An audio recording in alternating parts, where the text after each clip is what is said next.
Hello, I am Gregory the Poor Typist, and welcome to another edition of Typewriter Club Live.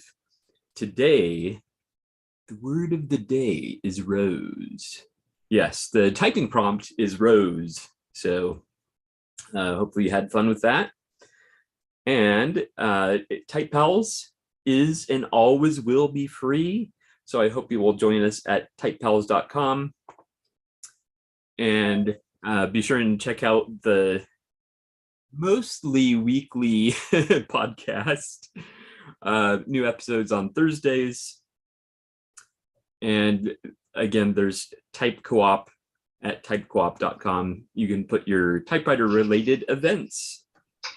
Yes. So, Carlos, how are you doing?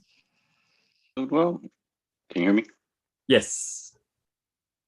Excellent. Yeah, doing well. I just got this Ooh, SM9 back from the shop. nice. And how is it? It's nice. I didn't.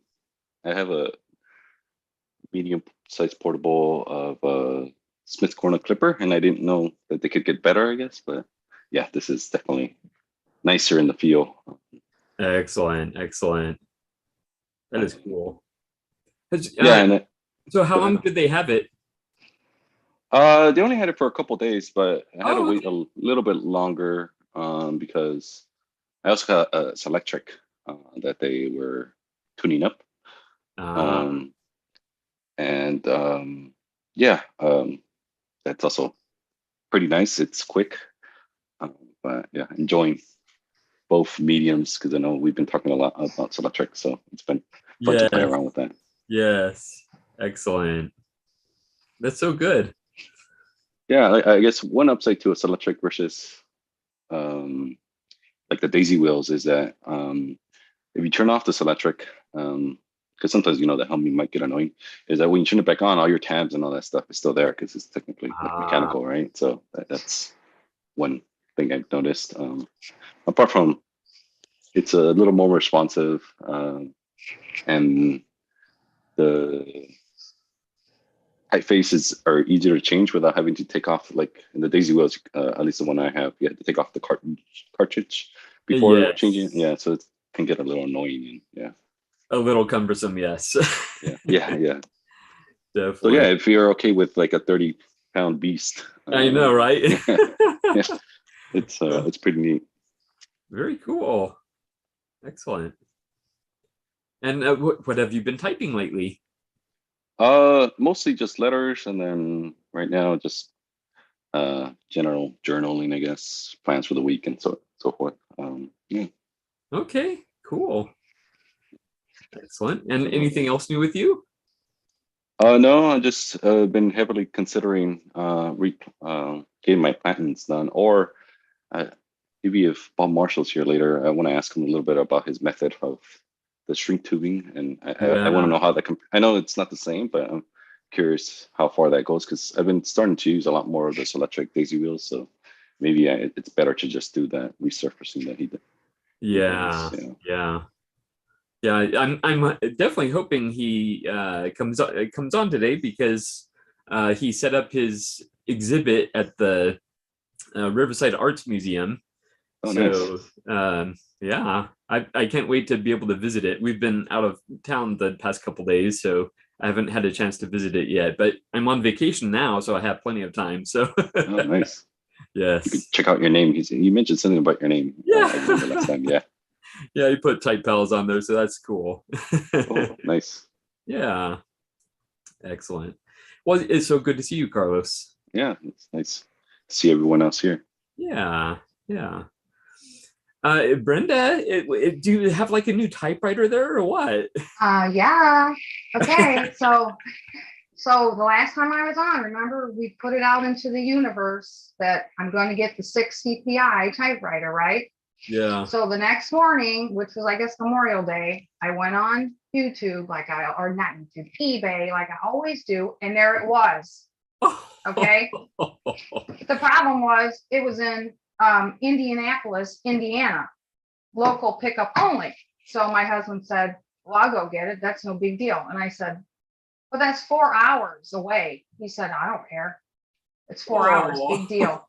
So anyways, I bid on it, right? I lost the bid. And I was so mad at myself. So then the next day, I get another email from eBay that says, everyone deserves a second chance. You know how you get those things. If your item's been relisted. And I thought, well, it shouldn't be relisted. It should go to me because whoever bid on it, something happened. So anyways, my husband got on the text with this person, and last week Sunday he went and drove to go get it, and here it is. Wow. I think. But look how nice it is. Oh my It's like goodness. brand new, and this is the exact model that I wanted Oh, with the typeface on it. And I just told my husband last night, can you believe we got that typewriter? I still can't believe it. I just sit there and just like, I'm just amazed how, I just don't know how they happened. So anyways, that's my news. I just love it.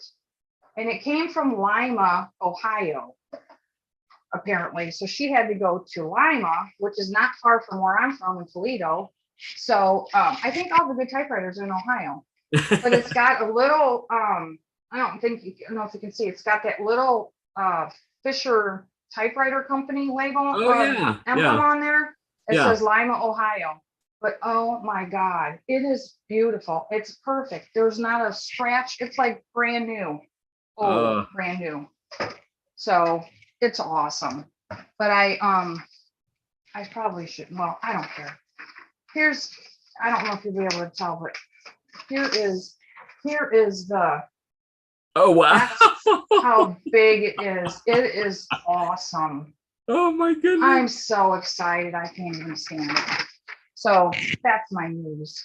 Wow. And there's my other two I have back here. So now I'm like, well, maybe I should get rid of the other two that I have, because this is like, I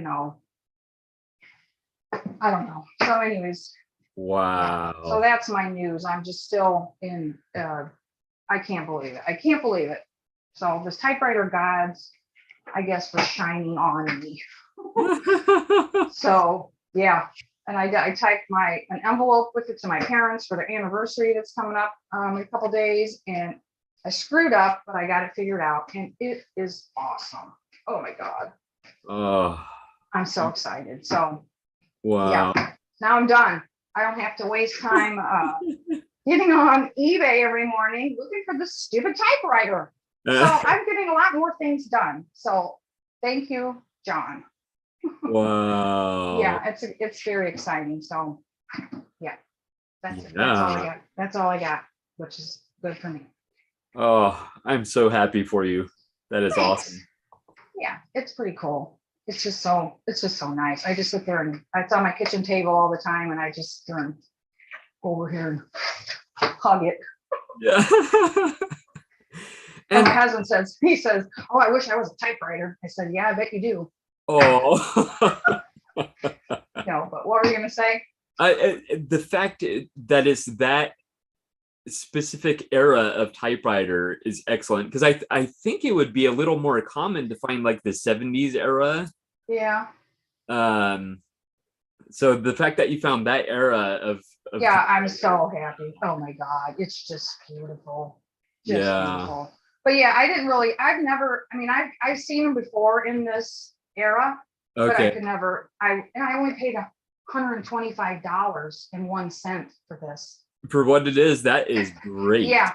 And I don't really think that they knew that there was anything about the typeface on it. Wow. Not that I'm, so anyways, but yeah, I think we did pretty good. Yeah.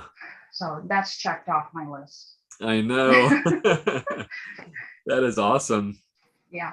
Very cool. All right. Well, that's some great news, but is there anything else new? I don't think so. No. Okay. But again, wow. Yeah, I just can't believe it. I can't believe it. Yeah. It's awesome. That very next day after I got off here, I was like, oh my God. But yeah, it took me 2 weeks to get the thing, but once everything was, got straightened out and everything, but it's like, I'm still in amazement. So yeah. Yeah. Yeah, that's so funny because we were just talking about it and then it just like happened. Yeah, it was meant to be, I guess. Yes, yes. Excellent. Well, it's so good to see you, Brenda. It was good to see you too. Marvin, how are you doing? Hello, Gregory. Hello, people. I have not betrayed you. Oh. And I've just finished my final exams, so everything's finished for me. I've got myself a new typewriter. I'll show it to you later. It's heavy. Oh, okay. For me, it's heavy. Also, if Andrew Smith is here watching on YouTube, I need to apologize to him because just a few days after I had sent you a postcard, Gregory, Yes. the Indonesian postal service messed up, and I was not able to send letters or anything to abroad. Ah. So yeah, I'm sending my reply to his letter in February just now. So 4-month delay. It's okay. It's okay. Don't worry about the delays. I just received a letter that was posted this February 2 last week, and it came from the United States to Europe. Oh wow. Yeah. 4 months. Talk about snail mail. I know, right? A lazy snail. Yeah, that's probably the speed. If you put a snail and on a paper boat, that would be the speed. Yeah. That might be faster. I know, huh? So tell me, Gregory, is Yes. it true that stamps in the United States are peelable and not licked? Yes. That's sacrilegious, Gregory. I know. I know. Why? In Europe, it's starting to. Oh yeah. Yeah. Yeah. Okay. I don't think we've had the lick stamps. Whew. It's been a long time. Definitely more than 10 years. Yeah, but it's been quite a while. So, and fun fact, a postage stamp has 1.5 calories. Yep. Well, I'm not licking stamps. I'm not licking envelopes. Because look what happened to George Costanza's fiance, Remember that episode? Oh, She I licked all the vaguely- envelopes and she died. Oh, I forgot about that. Oh man. So Marvin, did you want to show us that typewriter? Yes. Give me a second. Need to get the bloody thing out first. That's Corona. There you go. Oof. Remington. Oh, Remington. Oh, Rhoda. Okay. Okay. Quiet writer. Travel Quite old. writer. Ah, travel writer. Oh, it's quite okay, heavy yes. for me. Yes. Nice. It's quite broken as well. Oh. You think you'll be able to fix it? Yeah, look at this. Oh. Well, that could be the drawstring, right? Or no? No. If the carriage is floating back and forth like that, the escapement is disconnected somehow or other. Oh, okay. Yeah, so probably going to get someone to fix it professionally for me. Because I didn't want to ruin my own stuff. Yeah. That sounds like a good idea. I mean, that would be my personal approach. Yeah. So. Yep. Well, that's all for me. Okay. Well, it's so good to see you, Marvin. Mhm. Thank you. Good to see you too. Marvin, one quick question. Did my postcard to you ever get to you? Unfortunately, not. Okay, not really No. surprising, but it would have been sent Where last are year. you from again? Were you Canada? Yes. Okay. Yep. Issues with Canada have been for quite a while, but Yes. I've reopened the postal service spreadsheet. Yep. It would have got from- to you sometime last year, I think, because I think I sent it last autumn. Oh, wow. Yeah. We have a I don't know if you can see it there. We have a spreadsheet which we can see which countries from which countries we can accept letters, from which countries Okay. we can send letters to, and Canada just opened yesterday. Okay. So Interesting. hoping it comes soon, but if it doesn't, Well, these things happen. Yeah. how much in other news, quick question, how much does it cost to post abroad in your countries? Anything outside Canada and the US is $2.71 Canadian. Mm. From Canada to the US is $1.30, and within Canada is 93 cents. So $2 and what was it? $2.71. Okay. How much does it cost for you, Gregory? I don't remember the specific amount. It's I want to say it's $1.20 or $1.30, somewhere around there. I don't remember the exact amount though. Yeah. That's crazy that Canada is $2.70. My goodness. Oh, now I'm wondering from the US, are there different rates to Canada versus to outside the continent? No, Or is it- no, we just okay. have an international stamp that is good for all countries outside of the US. Okay. Yeah. Oh, well, I mean that's quite expensive. Yeah. Yes, it is. For me, it only costs 7,000 rupiahs, or approximately. Let me calculate. Half a buck. Okay, 50 cents. Yeah, US. Wow. Carlos, do you know how much those stamps are there? I thought you were showing them. Yeah, I don't remember. I just recently bought some international. Yeah, that's the thing. You know, they're forever, so it doesn't have the amount on them. Yeah. There's also, I guess, postcards, which are slightly less than the regular ones. Yeah. But I don't remember the amounts. Yeah. Okay. I think it's like $1. Yeah, I think you're right. It's like $1 something for the international. Yeah. Yeah. The thing Belgium.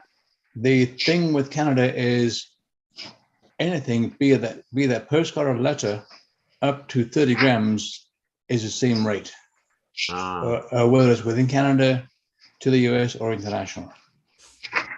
Okay. And so that's why my letters always try and come as close to 30 grams as possible. Yeah. So I can get my money worth out of every I stamp. know, right? Definitely. An idea I toyed Carry around on. with. Oh, sorry. What was that, Carlos? Oh, I was just going to say one idea I toyed around with, because I remember last time y'all were talking about cassettes, is putting like a Dropbox link or something of audio, say of me typing it or something like that. Just in case someone else doesn't have like a cassette player or something like that, might be. Yeah, that could be cool too. Cassette, yeah. Yeah, definitely. And then of course, as soon as you put a micro cassette in envelope, it then goes over the width, so it has to be hand sorted. Yeah. And so the price goes up. Yeah. Definitely. All right. I am extremely eager to talk to Susan because she had her type in yesterday. I did. Excellent. And it was fabulous, just fabulous. We probably had more than 75 people come to the type in. We had at least, I would say, 50 different typewriters. People brought typewriters in all different types and, made us all hungry to get a new typewriter, a different one. And it was just, everyone was so hungry for an event like that, and to be able to share their typewriters and be able to talk about issues they have with repairing them or whatever. And we had the best time. It was just so wonderful. And we had a lot of people from the library come through that didn't know we were even having a type in, and they joined in, and kids were typing, and it was great. It was the best thing I ever did, was to have a type in. And I would tell you that if you can have a type in your area, you're going to be surprised how many people are collecting typewriters in your area that you don't know yet. Yeah. Because I met a lot of people that I had no idea that they were typewriter collectors, and people came from 5 hours away. They drove 5 hours to come to this type in. Wow. Astounding. With the That'd cost be of like- gas like- and everything. Yeah. So That would it be was, like me driving from here to Edmonton. it was just awesome. It was so awesome. And we had such a great time. And,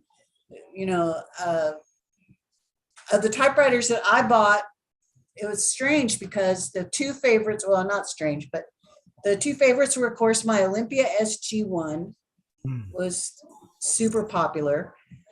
Everyone wanted to see all the things that it can do because it has, the extra characters and the double space feature, and of course it's all been just recently refurbished, so it has a new platen, so it's a joy to type on. People really love that one. But the other one that surprised me was I have a Galaxy 12, and I had gotten recently some change of type keys for it, and people loved that, the change of type keys, and seeing, trying them, taking them on and off and seeing how they worked. And then of course it types really well because it was my mother-in-law's machine. She hardly used it, so it's a great typewriter and people really loved it. But I was able to type on a cold steel typewriter. I've never seen one before. I love them. I'm a big fan. And I was able to try one out, so that was awesome. Somebody else brought a beautiful Erica machine, so we're all just drooling over that. There were some gorgeous Model Ps in different colors. One was a wood grained one. Just fabulous machines. Two people brought really old, decrepit Olivers, but it was fun to see one because I've never seen one in real life. So people were excited to bring their typewriters. I mean, I brought 10 of mine, but there was a lot of people that brought 5 and 6 typewriters. We had a plethora of typewriters. It was no problem whatsoever. And it was just great. We had a great time. And I can't tell you, I mean, it was 5 hours and it seemed like it was 2 maybe. Yeah. As the time went by so fast, we enjoyed meeting so many new people and talking to so many new people. So I definitely want to have another one like in the fall, winter, and we are going to probably start up a group that's going to get together maybe once a month. We just have to find a venue. Everybody was very excited about that. Now it's not going to be 75 people because we'll never find a venue big enough for that. And our space at the library was just so perfect because it was cut off from the rest of the library, so the people who wanted quiet, peace and quiet could have it. the conference room, when you went in the front door of the library, you turn immediately to the right down a hallway is the conference room. And then there's another set of big doors where you go into the main section of the library if you had gone straight. So they couldn't hear us at all. And we left the doors open and people just came in and out, and it was amazing. It was absolutely amazing. It's the best. I mean, it was like having a big typewriter party. It was awesome. Yeah, I loved seeing the pictures. It really did look like you had a wonderful turnout. We did. We had a great turnout. Like I said, everybody, the last one that was in this area was, I think, in 2019. I think they had planned one for 2020, but then COVID hit. And so the last one was in 2019. So people were just really excited to be able to share their typewriters. Some of them were people who had started collecting during COVID and had never had an opportunity to share their typewriters.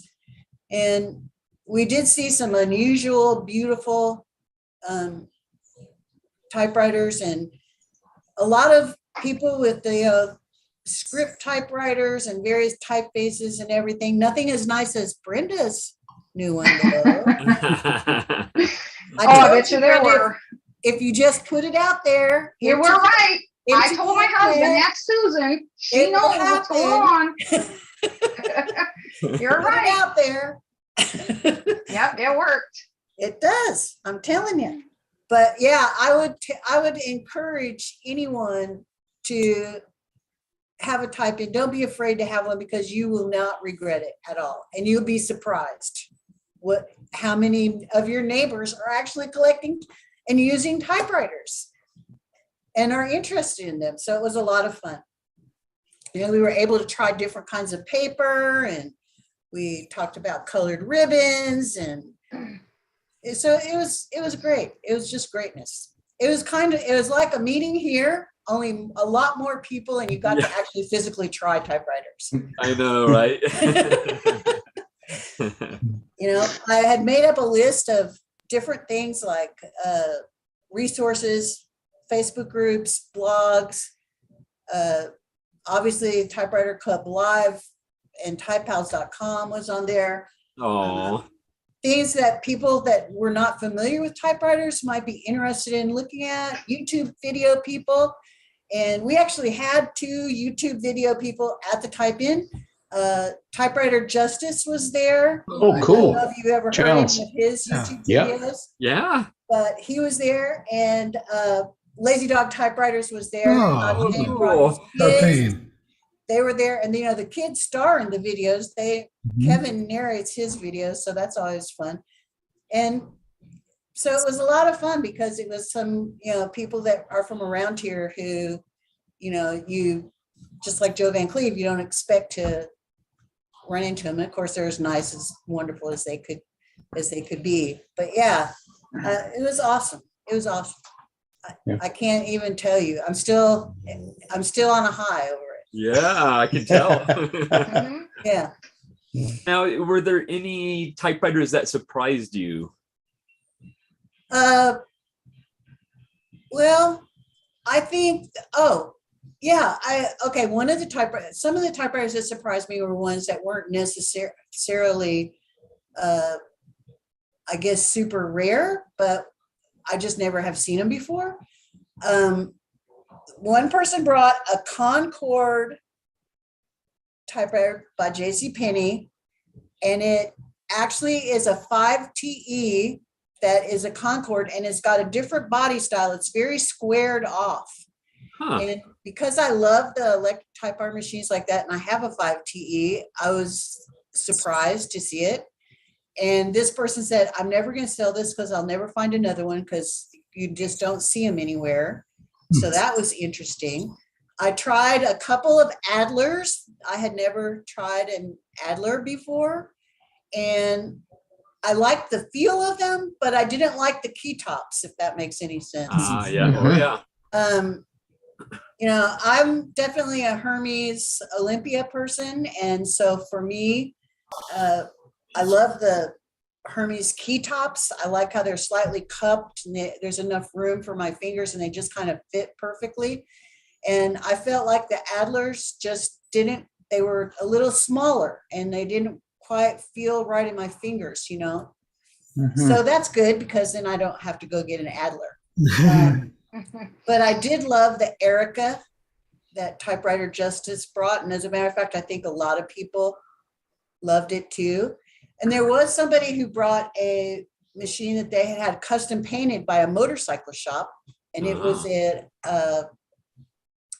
Olivetti, a Studio 44. And they had painted it in red, like what you see maybe the Colombo collection do with the little sparkles in it. Yeah. So it was red, it was sparkles, and I have a Studio 44 that's blue, and so I said that's not the original color, and sure enough, no, it wasn't. But that was interesting to see. You know, people loved my Hermes 10. I brought the Hermes 10, and they loved playing with that and trying that. And somebody brought an IBM Selectric, so we had every kind of thing that you can imagine. We had a bunch of variety of standards, Remington, Royal, you know, a bunch of different standards. And I've always loved the typefaces. So somebody did bring a vertical script Smith Corona, which I love that typeface, and I don't have that, and I would really love to have that. So yeah, you know, what surprised me was how people came from far away, how excited they were to be there, how much it made me so happy to see everybody enjoy talking to one another and make connections with another collector, and then doing a friend request on Facebook. So, you know, they're going to keep talking about it. It was awesome that people were interested in having a group that meets more frequently if we can find a venue. And, you know, it was just so much fun to be able to talk about what we do with typewriters. There was a lady there, and she actually is a poet on demand, like Sam Bones. And she goes to art festivals and things, and she has, you know, her car wrapped with her information about her business. And she was very fascinating. And she brought samples of her work so that people could see what she did. And that was really cool. So yeah, it was great, you know. Yeah. Now, as far as like the preparations for it, was there something that you thought, oh my goodness, I'm glad I did that? Yeah, well, I bought a bunch of yoga mats at Five Below and cut them into typewriter mats for everybody. So if you go to, there's this company, it's called Five Below, where everything's supposed to be $5 or below, which is a lie because that's not true anymore. But the yoga mats are $5, and you can get 8 really good sized typewriter mats out of one yoga mat. So it's less than $1 a piece, and they come in different colors. And so I was so happy that I did that. I was really happy that I did the resource list. I typed it up on my typewriter and then copied that. And everybody thought I had actually typed each individual list. I said, no, y'all are out of mind. Gonna do that. But people were very excited about that because they didn't know about all the blogs necessarily. And I tried to put things that were, you know, maybe different, maybe that they hadn't seen before, maybe that they weren't familiar with, you know, rather than always just the normal things, although I did include a lot of normal things too. So I'm glad that I did that. And that was a real popular thing. And people that even were members of some of the Facebook groups were not familiar with all the blogs, like Bill's blog, for example, I put on there, and they said, oh, you know, that would be interesting. I said, yeah, if you don't have me, you know, you want to spend a few enjoyable minutes, read some information about the machines that you love. So that was good. And so that was good. We did have refreshments. I'm glad it's hot here in Texas right now. And while we were in an air-conditioned space, you could tell when people were coming in that they were hot from driving around in the car. So I did provide, you know, cool bottled water. We took a big cooler and filled it with ice, and I had bottled water. And I did buy sandwiches, and I brought chips and everything. And so we did have lunch for people that drove from far away and wanted something to eat. So that was a good thing. probably the thing that I did that I really am glad I did was I brought a wide variety of machines. So I didn't just bring what I liked, I brought what I thought people would be interested in. And I was surprised that some of the people who collected really what I consider highly collectible machines enjoyed typing on my Webster, for example, because they don't have one in their collection. Or they, you know, they enjoyed, people were surprised that I would bring the SG1 because it's so big. And I said, but everybody should try one. You might find that this is really what your heart wants, is a big old, really workhorse of a machine if you're a writer, you know. And then I did post regularly in 2 of the big Facebook groups every day as a countdown to the leading up to it, saying, okay, I'm bringing this one and I'm bringing that one. And then people would message me and say, well, can I bring a typewriter? Yes, bring a typewriter, you know. Or so that was a good thing to do, was to keep that momentum going of getting people excited about it. And people would say if they were going to try and come, or if they were going to come, and could they bring their kids, you know. It was nice. I got a lot of messages, Facebook messages from people asking me, you know. And the other thing I would say is, if you do decide to have one, don't be afraid to shout out for help from your community once you start getting people messaging you, because, you know, we got the room starting at 10 o'clock in the morning, and we opened for people to come in. Of course, we opened the doors, and then it was open at 10 o'clock, but we were setting up the tables and everything. And I did have some help. People volunteered to come and help do that. And they volunteered to help me put everything back the way it was, which was very nice. And, you know, so that was great. I did bring a lot of, you know, you want to bring a lot of paper. You want to bring, you know, I brought a couple extra ribbons in case anybody felt that their ribbon wasn't doing that great. They wanted to change it out. But in general, you know, it was amazing because once it got started, everybody just was helpful to each other. And like I said, we had a group of teenage girls, which they were so hilarious, who enjoyed coming in and going from typewriter to typewriter. But sometimes they had issues with getting the paper to go in or whatever. So we were helping them with that. But they had a great time. And, you know, you could see that they were really enjoying the afternoon. So, you know, I would say that as far as preparation, the main thing is just think about that it's just going to be a big, like I said, it's a big party where everybody brings a bunch of machines and shares them in person. And it was, I mean, that by itself was just priceless, you know? Yeah. And So- I mean, I don't collect the older machines. Like I don't collect the Model Ps, and I'm not into that, but other people do. And I was so glad that they brought them and people had a chance to see them and admire them and try them, you know. And, you know, there's some people, there was Remington noiseless machines there. There was just all different kinds of machines. Excellent. So I collect the more run of the mill with the occasional Hermes thrown in. Yeah. Yeah. But So did you find any of the younger people referring to them as instant printers? well, I think that, you know, everybody was making a list in their head of what they were going to buy next. Let me tell you, you know, there was people that wanted to buy typewriters right then. People could have sold typewriters right then but mostly people brought things they wanted to show off. They were not interested in selling. Exactly. You know, I'm curious, how was it working with the library staff? they were very nice. I mean, they sweetly asked if we would wanted them to put up another sign for us. And I had brought my posters. And so we put up a sign in the lobby with we were able to put up the public is welcome and an arrow. And we put one outside as well. And, you know, they were very nice.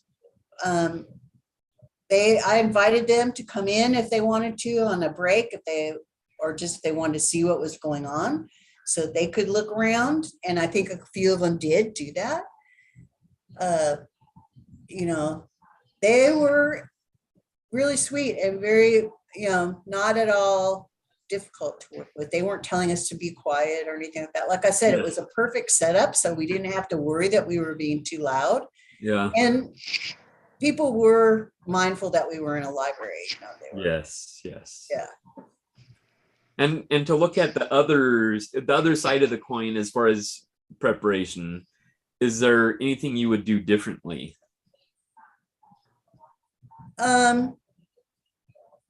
Well, I think like everybody, you know, you always worry. I would worry less. Okay. I think you worry whenever you have anything, whether it's a party in your home or you worry that you haven't done enough, that people aren't going to have a good time, that it's not going to be, you know, it's not going to be what you thought. And I think you just have to, at some point, just go with the flow and honestly, I was having as good of a time as anybody. You know, people kept asking me, Susan, are you having fun? Oh yes, I'm having fun. I'm having more fun than you know. I wanted this for a long time.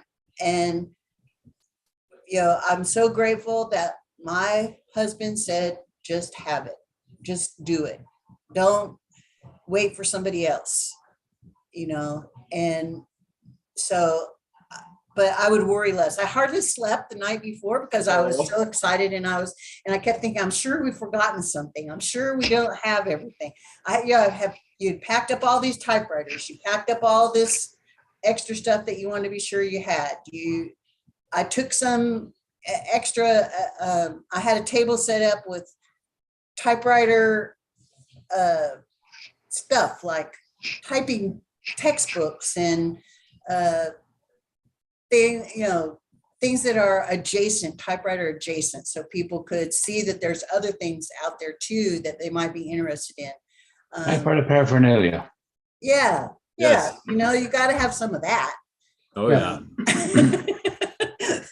And yeah, but I was sure that I was sure in my head that we had forgotten something really major, you know. So I think I would just worry less and enjoy even more, you know. And I think once you do one, then you figure out, okay, this is how it goes. It was a little hard corralling people to get people interested in doing the games and things that I had in my mind. So I don't know that I would necessarily worry about that so much unless I saw that there's a lull. I think I would have that as, okay, a backup plan. And, you know, if when I do another one, I think I'm going to actually give away a typewriter. We'll have a drawing for a typewriter.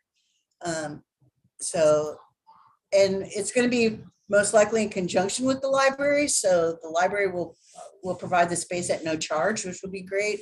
So I think that would be awesome.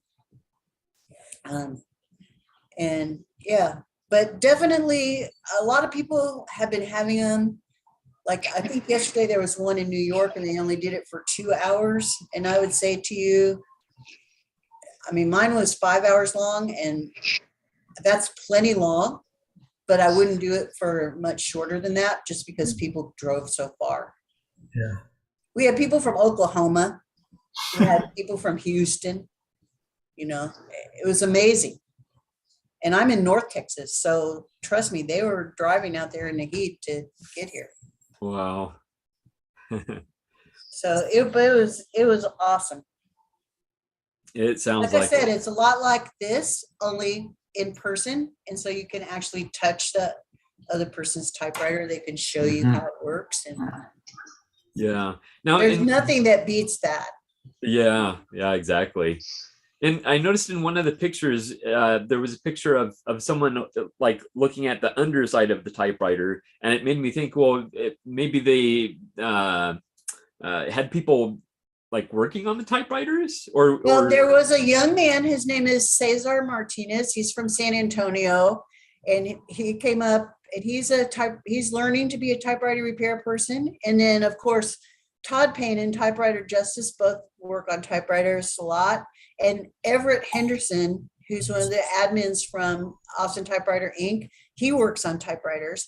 Yes. So people were, I had said in one of my posts, feel free to bring a typewriter that maybe you're having difficulty, it needs a little bit of work, because there'll be people here you can ask, get advice from. It would be like having William there, or Brian. Appreciate the Have compliment. somebody there that you could say, hey, this is doing this. What do you think is causing it? And you could show them in person and they could give you a hint. Nobody was actually really tearing apart typewriters. Yeah. They were able to get maybe some diagnosis or some suggestions of what they could do, because we don't have a typewriter repair shop here in North Texas. We have nothing. Yeah. And so it is helpful. As you all know, you can look at YouTube videos, but a lot of people are novices. This might be their first typewriter or their second typewriter, or they're like me and they're scared. Yeah. So, it's very helpful to be able to say, okay, this is what's happening. What do you think that is? Can it be fixed? Would it be worth it for me to get it fixed? And yeah, so those are conversations that were surely happening. Also, people were checking out the way that the typewriters worked, especially ones maybe they hadn't seen before. And, looking at does the escapement look like? Can we even see it? How does the keys, the springs on the Olympia keys and everything. So, yeah. Well, It was going on. it was very exciting. Excellent. going on what you were saying, typewriter mechanicking is the same as other mechanicking. 85% of mechanicking is diagnostics. And 90% of problems are usually something simple. Yes, but it always is helpful, especially if you're new to this whole world, to have somebody else say, oh, that's going to be easy for you to get fixed or to fix yourself. You don't need to be afraid. It helps to have that encouragement, and so, that's one of the advantages to having something in person. I don't think, like I said, I don't think I would do a big thing like this more than twice a year. I think that's plenty. But I do think that, it is nice to realize that there are other people who are just as crazy as you are out there. And that, they're available to help you if you just knew they were there. And now we know that they're there. Yeah, and it's always nice if there's people a little bit more crazy than you. So if your significant other or something says, oh my God, you've got so many typewriters. Then you go and meet someone who's got more typewriters than you. You're like, see? Exactly. David Torres told me that he has over 300 typewriters. Yeah, you're way more nuts than me. And I said, dude, where are you putting all those typewriters? The doctor who's got I have 30, and I think that's a lot.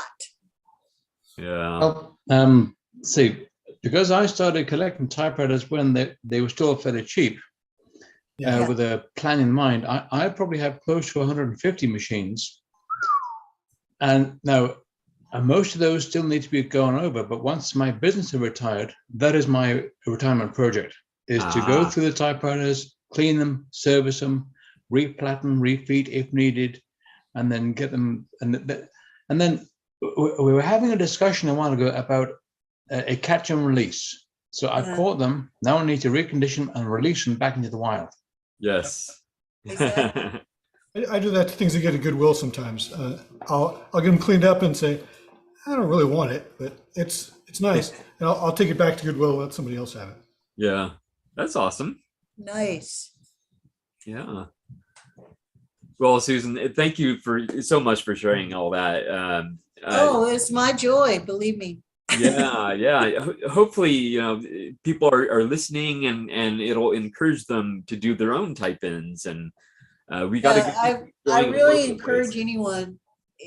If there's only of one other person near you that does like typewriters right now, it would be worth it to have a small type in somewhere.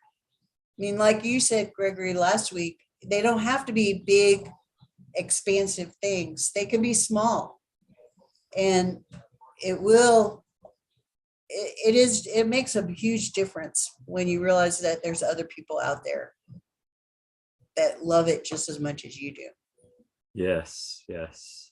Like Werner Jets, Sean Barley and myself have been talking about the idea of having an informal get together, say like at a Tim Hortons coffee shop.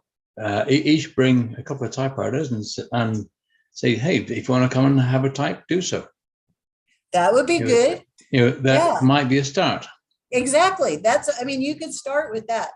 I just knew that I've had this feeling that there was more people in the Dallas-Fort Worth area. And so that's why I thought, I wanted to try it and see what happened. And I knew they had some before COVID. And so, but it was awesome. It was awesome. Oh, good on you. Thank you. Yeah. All your hard work paid off. Oh, yeah, it did. And, I'll be smiling about it for a long time. Trust me. Yes. Now, I did see the pictures, but did you do any video? Oh, yeah. I was in a video in the morning. I think that they took even more pictures. I mean, everybody's taking pictures. My husband was taking pictures. Everybody was taking pictures. I was too busy talking. Where are the pictures? Where do you find the pictures? Where do we find the pictures? You can go to Austin Typewriter Inc. Join that group, Brenda, because you'd like that on group. Facebook. On Facebook, it's a Facebook group, and everyone's eligible to join. They even post typewriters for sale on that group. Okay. They're very open. So go to that group, and you'll see. Cool. So if you do not have a Facebook page or Facebook account. I do, yes, but no, I do not. Oh, you do not? No, I don't intend to. So I will post some pictures on typepals.com. That would be okay. Great. Yeah, got those. I'll try and do that this afternoon. Excellent. And so I will post some pictures on typepals.com. Perfect.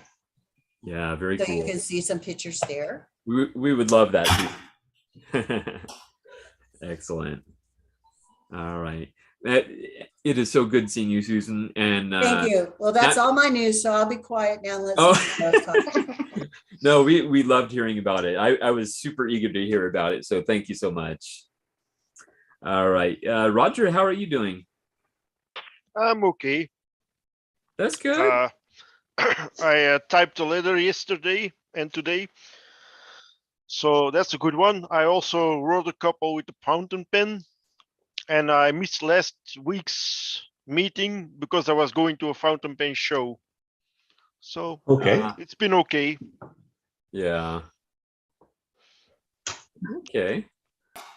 Any new typewriters, or are you looking for any new typewriters? Nope. Okay. you're nothing yet. Okay. You're just happy with what you have. Yeah. Should one come along, I might take it in, but at the moment I'm not actively searching. Okay. Well, it sounds like you're in a good place then. That you're comfortable with what you have, and yeah. There's only one or two I really want, but they're hard to find, and I'm comfortable with the ones I had. I need to fix some of them up, but well. Those are future projects. Yeah.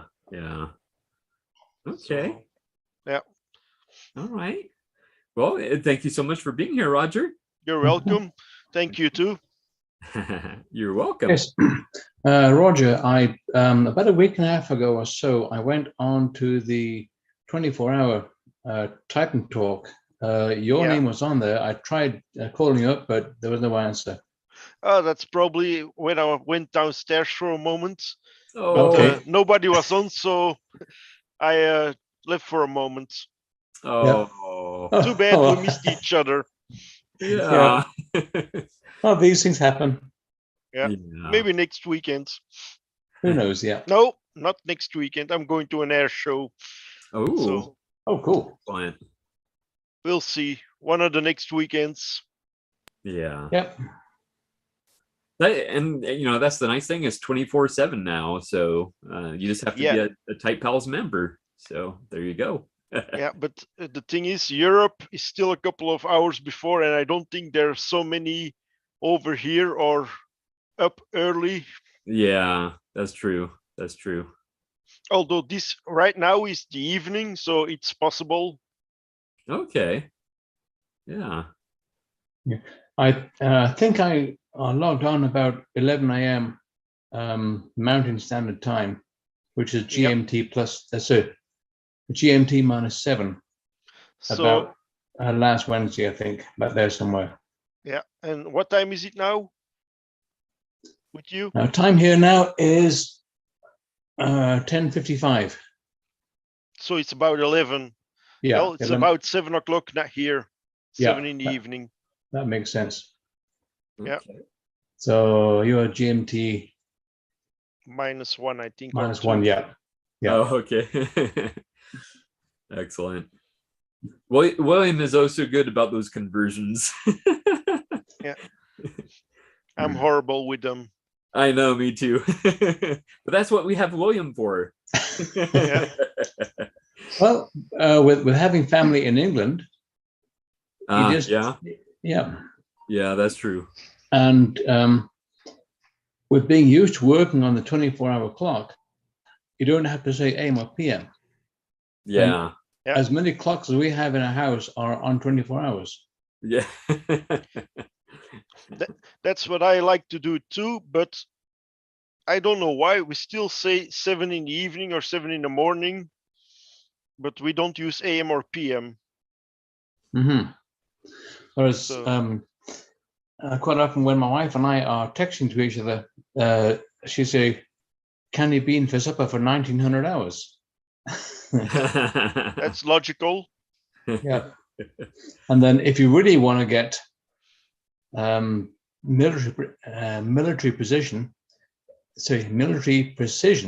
then you use GMT or Zulu time all the time. So yeah, but we're not quite that precise out here. Not yet. Yeah. It's interesting. The International Space Station, even though they have members from Russia and the States and Japan, the space station runs on GMT or Zulu time all the time. Huh. Yeah. Interesting. Because it's kind of middle ground between the two. Yeah. Oh yeah, interesting. Yeah. Excellent. All right. Well, thank you so much for being here, Roger. Thank you. And William, how are you doing? Doing very well. Doing very well. Had a fantastic day yesterday. It was the Fort McLeod Antique and Firearms Show and Sale. Oh. And a friend of ours who goes to our church is an antique show dealer. He collects and sells, and he's the one I actually bought that Underwood Universal from that I was showing you. Was it last week? No, the week before last. That needed some tuning. And then at another store or a vendor at the market, I got some typewriter paraphernalia. Oh, nice. Yes, little Please vintage. in on that real quick. There we go. Little vintage. Oh, that's a good one. A vintage letter scale. That's a good one. I like now, that. This one is made in Denmark, and the currency it lists on the cover, which you can't really see, is in F and D. So lowercase f with a foot on it and D. So I don't know what currency that is. Pfennigs? Was it Pfennigs? Something like that? That sounds plausible. Pfennig is a 1/100th of a Deutschmark. So it wouldn't be that, no. Okay. Something weird. Yeah. My guess is it came to Canada with some person who emigrated to Canada back in who knows when. And it's in ounces. So yeah, It was obviously sold prior to metric wherever it was sold. Yeah. And we were having a chat about this last night, and Diane was saying, "So how are you going to calibrate it?" I said, "Well, that's why I have these." Ooh. Ooh, that's nice. From 1 kilogram down to 10 grams. Wow. And so 1 ounce, I think, is 28.5 grams. So if I take the 10 gram and the 20 gram, it reads it's about 1 ounce. So it's not, I wouldn't consider it to be as accurate as my digital scale, but Oh yeah. Measure your heart medicine on it. Say again? Wouldn't measure your heart medicine on it. No. For that, I have a reloading powder scale, which is accurate to within 0.01 of a gram. Oh wow, yeah. So Yeah, would you call a heart medicine reloading powder? Is it? I mean, functionally speaking, is what it is. I don't know. Reloading or restarting. Yeah, I noticed Brian has quite a scale there. Oh yeah, I had to go grab it. Nice. Oh yeah. Yeah. Let's put a little closer. Sounds like somebody has a dot matrix printer going. I know, huh? Oh, and the Typewriter sticker. Oh yeah, I found a good place for that.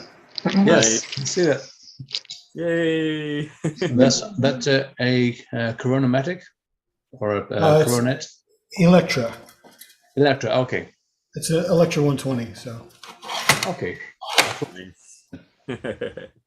Yeah, it's good for writing letters to people on Typehouse, so that's why I figured, Yeah, for sure. There you go. Yep. I'm representing. Yeah, there you go. Very good. So yes, and so the whole town was almost like a street festival atmosphere because they had a show and shine all along Main Street. Now, has anybody seen the latest Ghostbusters movie, Ghostbusters Afterlife? Okay, when Phoebe and her brother were zooming up and down Main Street in the Ectomobile, blasting things with the proton cannon, you saw them blast up a sign called the Empress Theatre. That's Main Street, Port McLeod. Ah. Yeah. Neat. And and I made comment that, oh, they did a really nice job of repairing that sign because there's no sign damage on it at all. Very considerate of them. But of course, that was all cinematography and special effects. But Yeah. that was a fun movie. Excellent. I'll have to watch that. I've been meaning to watch it actually.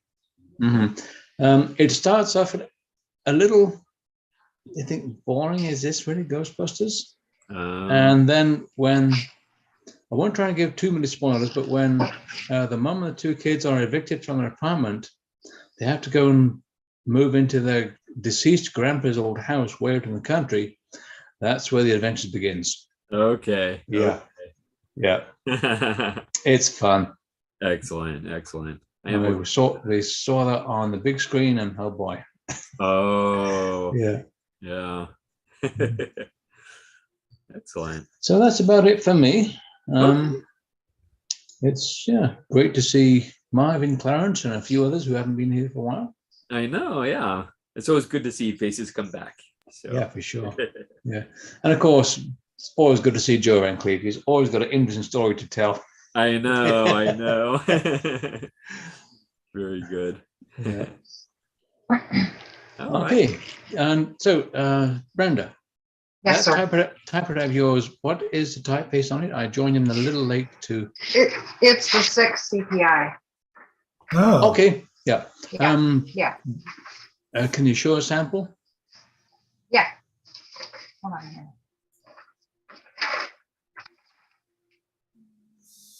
Oh wow. Okay, that I believe is bulletin. I think you Yeah, just, I think so. I think you just doxed yourself. You put your address on YouTube.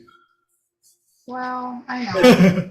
It's okay. That's okay. Okay, come and get me, okay? If you're hiding from Nobody's the government, watching that might be a problem. anyways. Nobody watches this. My friend, I showed my friend this. She goes, "What were you doing today?" I said, "Well, I was on this typewriter thing." She goes, "What? That is so effing weird." And I said, "Yeah, I know. Okay." But and I'm like, I said, "Who would watch this?" And I said, "Nobody would. We come on, but we don't go back and watch this. It's like watching somebody videotape their birthday party. You wouldn't want to watch it again. You'd want to be there." So, but anyways, and the other thing about this typewriter has the divide, plus, minus, equal Math symbols, yeah. on it. Yeah, I've never had a typewriter with those symbols No. before. Quick question on the lower right-hand end of the key tab of key set. Does it have an M with a dash under it? No, Okay, it does not have the M dash then. no. Okay. As I have a Smith Corner Classic 12 with the 6 CPI. I also have one with the. I have two different 6 CPIs, both sans serif. One has very narrow lines. One has much wider lines on the letters themselves. Yeah, I like the numbers. Number 4 and the number 7. I don't know if I have it on here. The number 4 and the number 7, or no, 4 and the 9 are just really cool 9. looking. Yep. They're just really cool looking. 9 William, is it cold where you are? We reached plus 25 Celsius yesterday. What does that mean? You have a sweater It did- on. Yeah, Well, you that's- have a sweater, a shirt, and a sweater, and a hat. And I'm just wondering, is it cold there, or No, it's hot. It was a. are you cold? I got down to about plus 6 last night, plus 6 Celsius. I don't know what that Oh, means. it's pretty cold. I'll go get my Cold, cheat sheet. Okay, okay, because I'm over here sweating to death, and I'm looking at you, and you must be cold. That's I all. know, wearing a sweater, yeah. Well, while we wait for him to come back, I will mention that the wife and I were vacationing in Carpinteria, California, which is like the central coast of California, and it was about 20 degrees cooler than it is here in Southern California or Riverside.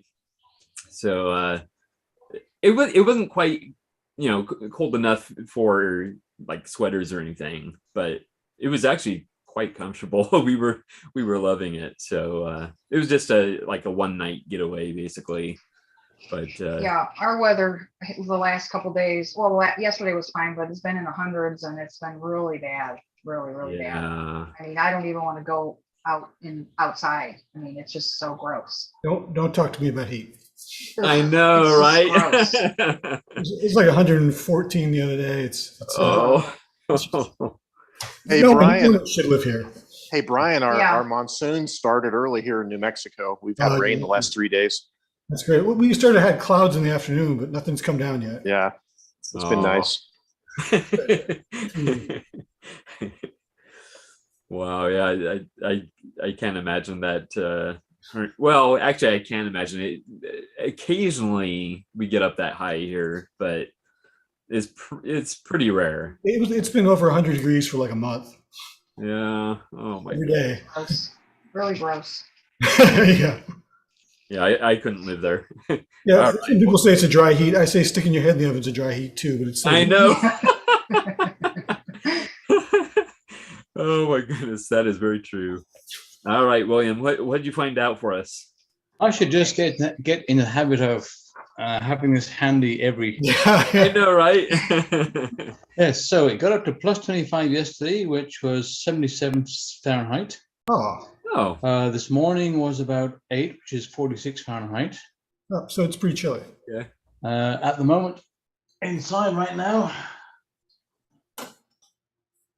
it's about 68 Fahrenheit. Okay. And outside is 62. Ah, Okay.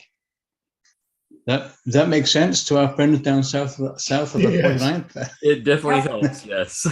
Now, if in Belgium it's 25 degrees Celsius, that means it's t-shirt weather and it's hot. Yeah. Yeah. Does anyone use the Kelvin scale? Just so we, is anyone a Kelvin user? Yep. But most people just don't understand it. Okay. Okay, so yesterday it got up to 298 Kelvin. Yes, I have Oh, does it? That's great. Oh wow. Celsius, Fahrenheit, and Kelvin You came very on this. Is my cousin is a chemistry science teacher, Ah, and she just uses Kelvin for everything. She doesn't even bother with Celsius or Fahrenheit. Everything is Kelvin. Wow. And there are no negative figure. There are no negative numbers in Kelvin. Ah, Kelvin Is there- zero is absolute zero, which is Yeah. all Yeah. physics break down. interesting. And on this one, I have 0 Celsius or 32 Fahrenheit twice on both sides. Because my figuring is water at 32 Fahrenheit is above freezing. Ice at 32 Fahrenheit is below freezing. Ah, Split on that line, and 40 below is the same in Fahrenheit and Yep, 40 below is 40 below. wow. You're just cold. Yeah. Either way, it's cold. Yeah, and I've only experienced minus 43 once. And why that you go outside breathing and you can feel the ice crystals forming inside your nostrils. yeah. Oh my goodness. And ears start to freeze within 3 minutes. You can feel the cold literally biting at your face. Wow.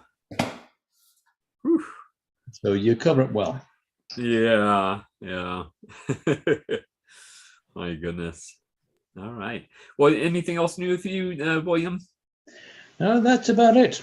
That's Okay. about it. Work is going crazy busy.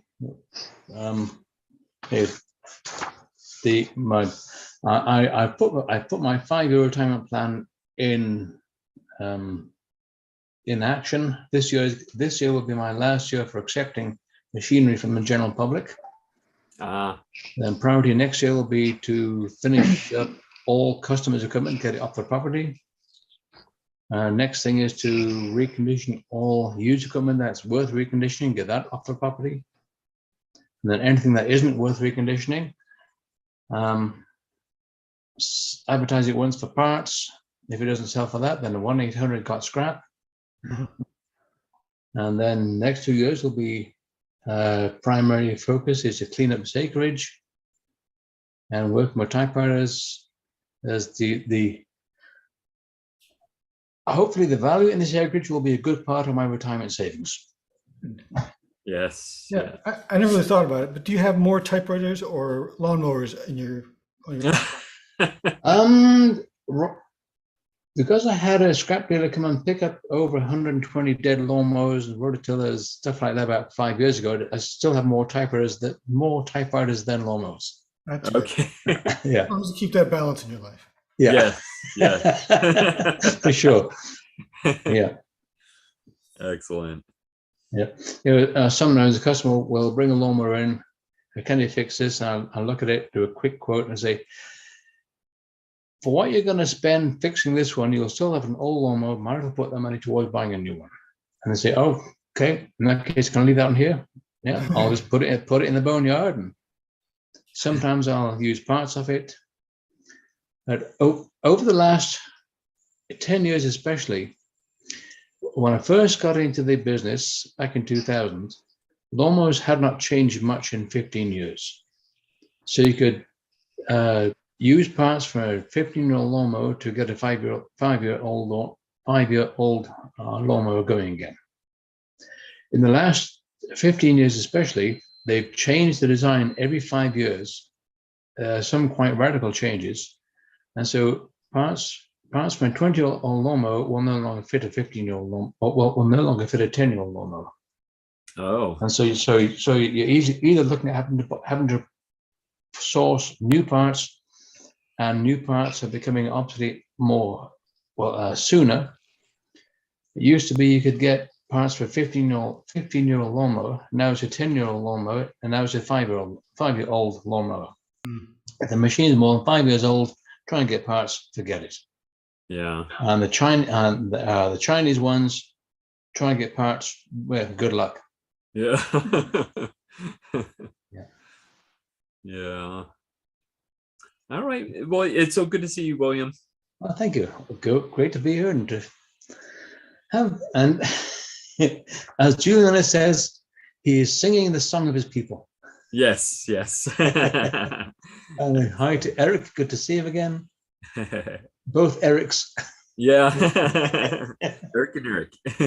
Yeah. All right. Brian, how are you doing? I'm good. Nothing too much going on. I've been talking to Ted about maybe doing a type in Phoenix Ooh. in the fall. Okay. It would have to be yes. Yeah, because it's a little bit nicer than we had one years ago, maybe 2018 or something that we did in the fall. It was at a restaurant half of a bookstore. So there's half of the bookstore is like a cafe and coffee shop, and they use it for events and speakers and stuff. And we set up in there, and that was really nice. It was a really nice venue. Excellent. It's kind of central Phoenix, so it's people from the east and west side can both make it there. I attended that meeting. In fact, Oh yeah, well Yeah. you were at the first one, but not the second. the first one. Okay, yeah. It is a nice venue, is it not? Yes, very nice. I liked it. I wish we had a venue like that here. Having beer and wine and food along with typewriters is really good. You know. It's kind of a typewriter themed place too, because it's called the First Draft Book Bar. Oh, cool. Their logo is a typewriter, is a manual typewriter. Yeah, Oh, I got one of their T-shirts. That's one of my favorites. Wow. So we just See, gotta find yep. some good organization. I just say when you're typing and having a beer beside you, the beer seems to lubricate your fingers and let the words flow more freely. Yeah, indeed. Same with coffee first thing in the morning. Yeah, there you go. Yeah. It energizes the fingers. Yes. Excellent. Right. And what have you been typing lately, Brian? I've been doing more correspondence than I have, so that's good. Okay. Letters, Excellent. trying to catch up on the several years of backlog that I have. You know? Correspondence. I've got some old correspondence that I can't match up with the envelope, so I don't know who it's from.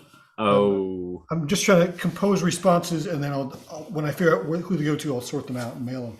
Yeah. I'm doing that, and I'm getting some typewriters cleaned up and ready. I've got a lot of typewriters that are sitting out on a shelf, and they get dusty, and I'm just been flushing them out and typing on them for a little bit to keep everything working. Yeah. Now, Koa probably doesn't shed much, right? No, he didn't shed hardly at all. Okay. Yeah, I thought so. So it's not dog hair. It's just Yeah. dust. Yeah. I've got 1, 2, 3, 4, 5, 6, 7, 8, 9, 10, 11, 12, something like 20 typewriters sitting out. So you have to dust them and keep them typing. Yeah. Yeah. Well, I've been doing that and catching up my correspondence. Excellent. Yeah. Very good. Good. All right. Well, so good seeing you, Brian. Thank you. Good seeing you. And let's see. I'm drawing a blank.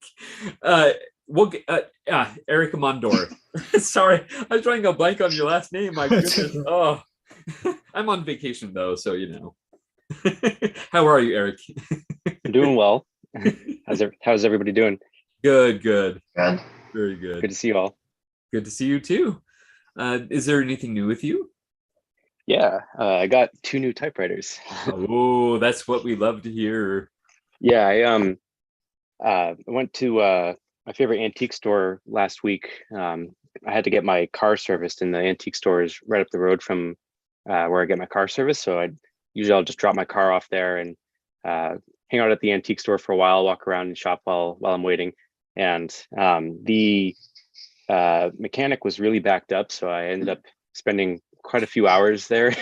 And I found the two typewriters, and I also got to talking to the couple of the ladies that work at the antique store, and had a nice conversation with them about typewriters, and told them about Type Pals and how we write letters to each other, and they thought that that was just the coolest thing. And one of the women also works for the United States Postal Service, so she was like, "Oh, like we love people like you." And she said I made her day, and then she made mine by giving me a deal on the typewriters. So I got $10 off each of them. So I was pretty happy about that. But first one I have right here. This is Underwood Leader. Nice. And it's in immaculate condition. Like there's not a scratch on it, and I don't even think it was all that dirty, because I blew it out with compressed air like I always do when I get a new typewriter, but I didn't see anything come out of it. So I think it was already clean. And this one's interesting because for a few reasons. But I was when I was messing around with it at the store, I was checking to see if everything worked, and it looked like the right margin was broken, because like it like the bell rang and it just kept going, like it never locked up. But then I got it home and I realized that there's no margin release key either. So I think it just doesn't have a right margin stop. So I guess that just wasn't a feature on this typewriter. And then the other thing that was interesting when I was looking on the inside is that there's let's see if I can even show this. There's like a, oops. I don't know if you can see on the, like right over here, that's where the touch control would be, but there's no lever there. It's just an empty metal hole for where it would go. So I think this one doesn't have that either. And so it seems like it has like the frame of maybe like another Underwood model would have those features, but this one, it has the same frame, but just doesn't have those features. So this is probably like just like a cheaper, like more budget model. But it types great, and it has a degree symbol and an exclamation point. My first typewriter that has a degree symbol. So we were talking about the weather earlier. So I guess when I'm writing letters, I'll have to talk about the weather more often so I can use that. But, absolutely. If I remember correctly, the Leader is like a lower budget version of some other typewriter. I remember, I believe Ted was talking about that. I could be wrong, but I'm pretty sure we were talking about that in the past. So yeah, and but the way it types is actually it feels really similar to like my Smith Corona 5 Series Sterling. Like how snappy the keys are and everything. Like it feels really similar to it, so I like it a lot. And then the other typewriter that I got is over here. Just gonna grab it. Yes, from what I understand about the Underwoods is that if they haven't been used much, they type really nicely until they wear out. Then they just go all to heck. oh. I had an Underwood that was similar size. It had more features, but it was a nightmare to work on. Oh yeah. Wayne Jensen, Phoenix typewriter, looked at it and he refused to work on it. He said, I don't even want to try. And I give it to him for parts. But it was a great looking. Yeah, so I must have lucked out then, because I mean this one works perfectly. It's great. And this is the other machine that I got. So this is a Royal. Yep, Model O. Okay. I think it's Model O. I don't know if it's Model O or Model 0. But it's the oldest typewriter that I have now. It was from 1938.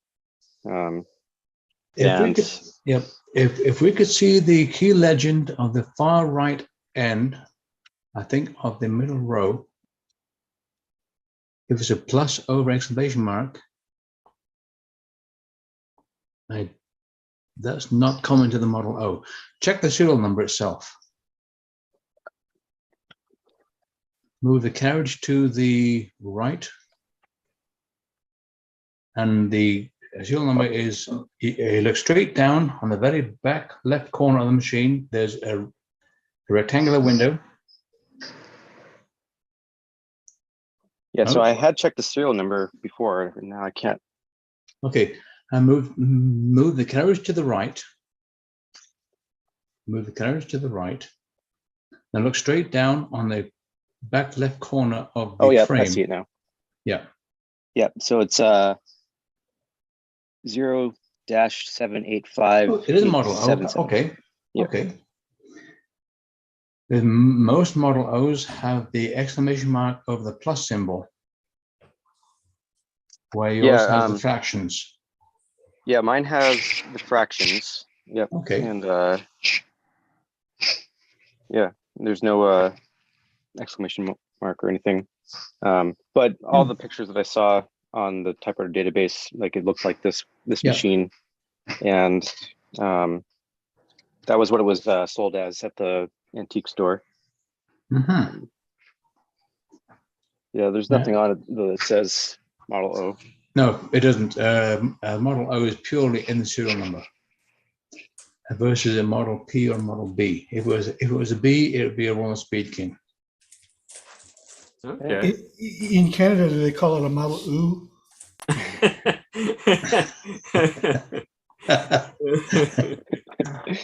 Oh. So this one works great too. The ribbon lift was getting stuck when I was typing at first, but after I cleaned it a little bit and then I had to form the ribbon lift a little bit, it works a lot better now. Mm-hmm. And then the other thing was that the bell wasn't working before. And then the ironic thing is that when I moved the carriage over to look at the serial number, that was the first time I heard it go off. I don't know if you guys heard it, but now it's not doing it again. But that's all right. This typewriter is actually pretty quiet. So I actually kind of like that the bell doesn't work because this is my night typewriter, so I can type at night and not worry about my neighbors hearing it. So there you go. It's the stealth typer. Yeah. And I like the glass key tops a lot. It feels really similar to typing on my Royal KMM. And it has, I think Joe pointed this out before, the shift lock key is kind of raised and it's between the A and the Q. Yeah. So that's really nice to type on because you don't hit that. So yeah. You don't get the letter A being half a line down from the rest of the characters. Right. Both Ted and I noticed your Alpha Smart Neo back there. Oh yeah. So this is what I use to write a lot of my drafts for my letters, just to kind of like get the structure down, and then when I go and actually type it up, I'll add thoughts or change things as I need to. But I like this a lot because it's still distraction free. Like it's like typing on a typewriter, but I have the ability to like move things around so that my letters are a little bit more coherent, because the way my mind works, sometimes I'll it'll come out just kind of as word vomit. So so it helps me sound like I'm a little bit more intelligent than maybe I actually am. Oh no. No, I actually love taking my Alpha Smart Neo 2 to Barnes and Noble and to sit there and type. If you took a typewriter there, you would definitely draw a lot of attention. So taking that is still kind of oddball, but people it doesn't really stand out. So sure. Yeah. Yeah, I like to take it to there's a park, a state park about 10 minutes from where I live, that is mostly empty when I go, because I usually go during the week, but I just like to take that with me and just kind of sit out in nature and respond to some letters. And I've brought a typewriter there before too, but lately it's been pretty windy here, so it's just hasn't really been the best for having a piece of paper like in letters, just like they're just blowing everywhere. So so that's been helpful for, so I can at least still type out in nature, but not have to worry about the piece of paper in the typewriter just like blowing like towards me, or so I can't even see what I'm typing. Yeah. That's where you use Joe Van Cleef's trick of putting one of those little spring clips on the top of the page, so it weighs it down. And I usually bring that with me, but it's been so windy that doesn't even work, and it ends up being a problem, because then the metal is like flying back at me into the machine, and it's like hitting the metal on the typewriter, and I don't want to scratch it. So yeah, that's true. We've had like 25-mile-an-hour gusts, and so it's a little bit too windy. You have to cut big holes out outside. What was that? You have to cut big holes in the middle of your paper so it doesn't type around them. Type around the holes. Oh, that's funny. Excellent. Anything else new with you, Eric? Nope, that's pretty much it. Okay, well, those are a couple great finds, so congratulations. Yeah, I was really excited to find them. So now I have 12 typewriters, so building up my collection. Yeah. You're moving on up. Yep. Now, what do you feel would be your absolute maximum typewriters, or do you even have a number? I don't know. I guess when I get to the point where I just have a lot of typewriters that I'm not using, right now I still am like able to cycle through all of them, and I'm able to enjoy all of them. I feel like 15 seems like a good number, but I'm sure it's one of those things that, once you get to that number, then you go over it and you're just like, well, maybe 20, and then just keep. But we'll see. Yep. Yeah, you have the typewriter bug, all right. Excellent. Well, it's so good to see you, Eric. Good to see everybody too. Excellent. All right, Joe, how are you doing? I am doing very good, thank you. It's been a nice week. Our monsoon season started early this year for some reason. Usually it's not till July or something, but hey, we got moisture coming up from the Baja and into New Mexico, and it's been cloudy and rainy overnight. That's nice. And so I guess you guys know I got a new typewriter, and this is it right here. Corona 3. Yeah, 3 Very band. nice. And did a video about it last week, and has a pretty good dark imprint. There's a few tie bars I need to realign a little bit eventually, and a little bit of maintenance. The finish on it is really nice, very nice. And the one issue that these always have is right along the front frame, it gets scratched, because that's where the machine folds down onto. And so I'm going to try to probably get a little touch-up paint on that, and then eventually I have this idea for getting a thin rubber tubing, splitting it in half, and putting like little rubber bumpers just along the edge here, just so when you fold it down, it doesn't go metal to metal. And also there's something with the, so on the 5 Series Smith Coronas, the little lever on the underneath the right platen knob where you can center the carriage, it kind of releases the escapement. This has the same kind of feature, like right here, but it doesn't, when you go to center it, it doesn't feel like it's hitting a hard stop. It feels like it's wedging in there. And so something is slightly bent, and so you don't get the exact position right every time. So I need to go in and do that. And then, as I mentioned, I need to reform a few of the type bars, like the letter A is a little bit high, so a little bit of alignment. But there's only 28 key levers, right, type bars on this machine, because it's a 3-bank. So that's kind of cool. And it does, it has a really hard platen, needs a new rubber, but with a construction paper backing sheet, it has a pretty nice dark imprint. So that's pretty cool. And one trick, go ahead. One thing to be aware of those is don't tip them up too far. As you're looking, as you're trying to look into it, others the platen folds down and smacks you in the face. No, you don't want to do that. I have a reprint of one of the original manuals for it, and so I know most of the features on it. But there's a couple features, at least one feature on this one. Well, these were manufactured from like the early World War I time period all the way up to the early 40s. So they were in manufacture for a long time. And so there were various versions of these, including they had a version with an actual carriage return lever, although this one has the separate little line advance and the pinch type. You pinch the two levers to do the carriage return and line advance. But it has, I mentioned it in my video there that the line advance lever, you couldn't roll the platen backwards without pinching this extra little lever that's behind it. And it was kind of fiddly. And I just discovered this morning while we were talking that there is a screw right here.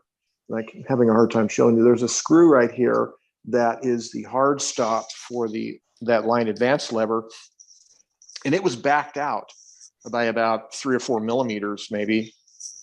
And I screwed it back in, and now it keeps that secondary lever pushed so I can back roll the typewriter, the platen. So I don't know, maybe if it was a feature that they had, where maybe, I don't know why you would want to only be able to roll the platen one direction, but maybe it was some, old feature they had where you could do it either way. I don't know. But anyways, the machine's in pretty good cosmetic shape. I do need to do a little polishing of the chromed parts a little bit with some Neverdol and like that. But yeah, it's typing pretty good, actually, surprisingly so.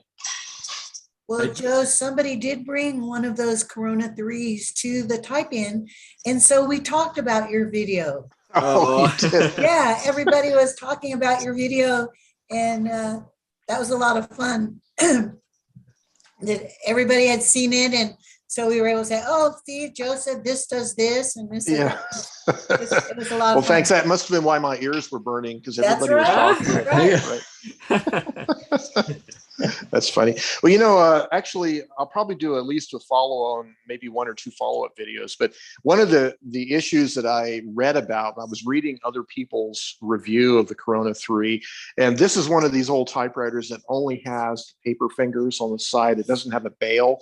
Yep. And some of the people were saying that the problem with those is the middle of the paper can kind of bulge out, and it gives a little kind of a smacking noise, and also your imprint can be a little bit less accurate.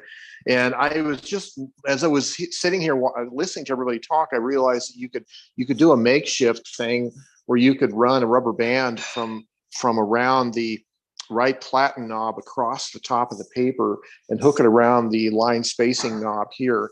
And you could kind of make your own paper bail in a sense, it would keep the paper pushed down against the platen better. So I'll try that and maybe make a video about it. It is a fun typewriter. I think the biggest challenge in using it is just getting used to the 3-bank, the figure shift and the cap shift.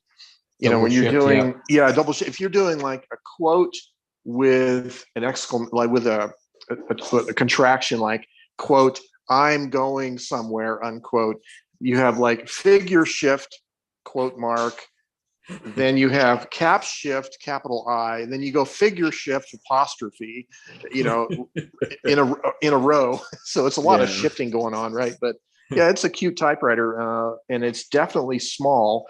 I was just noticing that the width of the frame around the keyboard is probably, it's just maybe about an inch wider than a sheet of paper, the actual front of the machine. So it's probably about 9.5 inches on the front of it, which is pretty narrow. And as you saw in my video, the machine itself outside of the case only weighs about 6.5 pounds. And I don't know what that is in centigrade. I'm sorry, but it's probably about how much my dog weighs. Probably. Yeah. Yeah, and my typewriter doesn't pee on the rug though, so. Oh well. Yeah, mine doesn't do that, but she's got a lot of hair. But yeah, so it's a very cute typewriter, and it's one of those old ones where like there were newer versions of the Corona 3 that had automatic ribbon reversing, but this is the older style with you have to tighten and loosen the spool nuts to do the reversing, which is kind of interesting. yeah. So that's pretty much what's going on with me. Oh yeah, I also have to consider whether I want to refinish the case or not. And I know people have done this. This one is in pretty rough shape. And I think what I can do, and I know some of the wooden parts, somebody has nailed some brads in here to hold it together. I don't know if those are original, probably not. But I don't know if it's worth, it probably is, just try to take off as much of the old leatherette and then just cover it with some new fabric. I know some people have done that, gluing on fabric to these cases. I'll probably keep the inside of it original because it looks in pretty good shape compared to the outside. But you can kind of see the way they wrapped the outside around into the inside here. Yeah. So that'll be a fun little project if I decide to do it. Yeah. How would you compare the portability of that machine with like the Rui? The Roy is actually a little heavier, I think. And I mean, the Roy is very thin in its collapsed condition. Certainly you could put the Roy in a shoulder bag, whereas this is more of a shoebox style, shape to it. It's not flat when it's collapsed. So in that sense, I guess the Roy is more portable, but I really wouldn't want to use the Roy very much. I just find the Corona 3 is a better typewriter for sure. Cool. Thank you. Even with not accounting for the AZERTY keyboard of the Roy, even if it was a QWERTY, I still wouldn't really want to type on it much. It's just not very pleasant.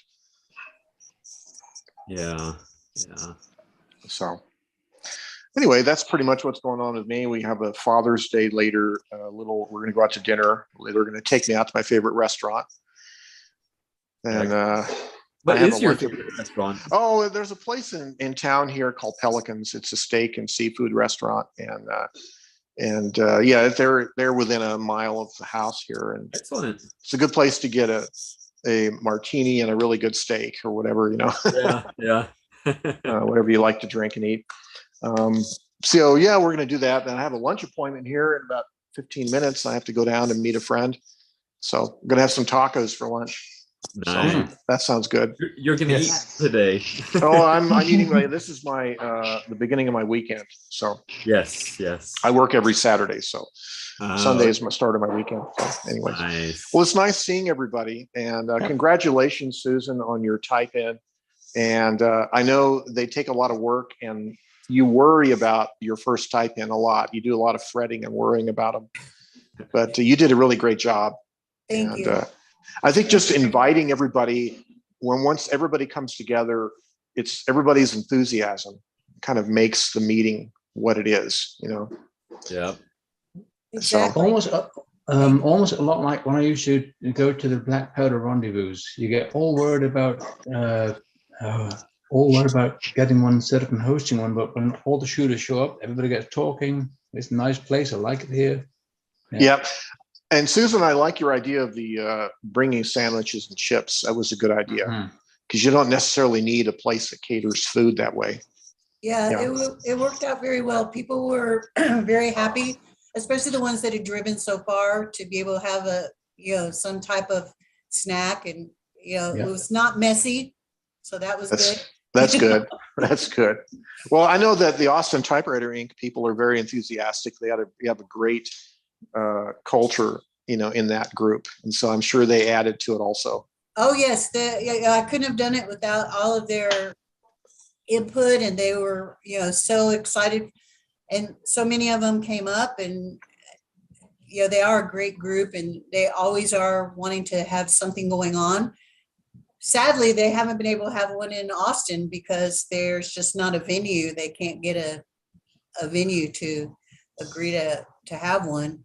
Yeah. But they've had one in Houston lately, and at the printing museum. So that's really exciting. So they're like the homeless Austin Typewriter. That's right. The homeless boys. Well, I found that to be true here, though. Venues are difficult. And I think your idea of a library meeting room is a great idea. And I'm going to try to pursue that myself. The problem with restaurants and bars is, especially post-COVID, they're all very concerned about making profit, and taking up an entire room. You almost have to guarantee that you can, like we had, I think the first type-in I ever had was at a brewery that served food, and we had to guarantee at least $250 worth of, food and drink would be bought by the group, or we'd have to pay the difference. But it turned out to be, we were fine. Everybody ate and drank enough to cover the cost. But yeah, that's always a concern with restaurants and bars, Mhm. Yeah, that's what I think is. It is hard to find a venue. And then, there is sometimes with libraries, there is a little bit of red tape. Like they go, well, we don't know. You have to apply if you want to do it for free. It's not. Yeah. So I just paid for it this time, and that got our foot in the door. And now I've been approved as a library partner. So next time it will be free. Oh, that's good. But And you could pass the hat and have people, reimburse you for that, right? Some of the attendees. The bottom line was, I wanted it so badly after COVID. I really wanted to have an opportunity to see what people were out there. And I could tell based on posts I had seen that there was people who were interested and nobody else was doing it. They were just talking about it. And so as Gregory said, sometimes you got to just grab the bull by the horns and just do it. That's right. About it so much. And you did a great job. And I think you're kind of a role model for how to do it. So very good. Well, my advice is just do it. Yeah, just do it. That's right. To get that Nike swish going and just do it. Exactly. Yes. And I also saw the notes scrolling up there behind you about the Underwood 3. People are recommending the Underwood 3 bank. It's maybe a better 3 bank than a Corona. And that's probably true. And eventually, if I ever find one, I might get one too. But, I'm not in the market to rapidly expand my collection, but occasionally when a machine like this comes along, and it was, of course, a gift from a local friend. So that makes a lot of difference, Oh, yeah. Well, I guess I'm going to sign off, everybody, for the day. And anyway, happy Father's Day to everybody out there. So yes, happy Father's Day. Thank you. Your day. Thank you very much. And we'll see you later. We'll see you next week. Bye-bye. Bye. Yep. All right. Excellent. Eric Tidd, how are you doing? Doing great, Gregory. How are you? Good. It's good to see you. You too. I got good news and bad news. Good news is finally the owner of an SM3. Oh, nice. So I picked this up yesterday. It's maroon. Really a fan of the Olympias these days. So it was crazy because we had this maroon one and a gray one, and then one that was gray and maroon. So it looked like they all had a baby. But picked this one up, and it's awesome. So I'll be using that now. Bad news is my daughter Sydney bought. I've always wanted a letter a 22. I got a 32 and a bunch of others, but at an estate sale, she got a 22, and she was so excited because she talked them down half price. But it's got a couple issues. The ugly one is the return lever is broken off, and it's not the same as my 32, so I don't have anything to compare it to. I cannot for the life of me figure out if it's broken or if it's missing a piece or what. So I got to do a little investigation there. And then the other thing that's weird about it is the carriage release just doesn't have any spring in it. So it's constantly on. Right now the carriage is locked, but it just flies all over the place because this is just flopping around. So I don't know about that one. That might take me a little bit to dig into, but it was kind of cool because it came with a bunch of letters from the previous owner that was a secretary for the fire marshal or the fire chief, and a lot of letters getting people in trouble for not having fire safety stuff back in the 50s. So well, that makes up for the issues. That's very cool. Yeah, she found the letters to be fascinating, so she said we got to get it because it's got all this ephemera with it. So yeah, exactly. That's very cool. That was cool. But we all got together. Little Atlanta Typewriter Club is expanded. quickly. And we all got together yesterday to do like a repair workshop. Tom, the guy that knows a thing or two about a thing or two, came out there and helped us work on some machines. So I got 2 machines that had a little bit of weirdness going on. They're working fine now. So that was a very productive day. Plus it's M3, so that was good. Excellent. Very good. Uh-oh. Awesome. There we go. And anything else new with you? That's about it. Okay. All right. Oh, then I, like everybody else, want to congratulate Susan. I saw pictures on the Austin Typewriter Inc.'s Instagram last night, and that was awesome. Looks great. Yeah. Well, thank you. I'm always so jealous of your Atlanta group that gets together so often.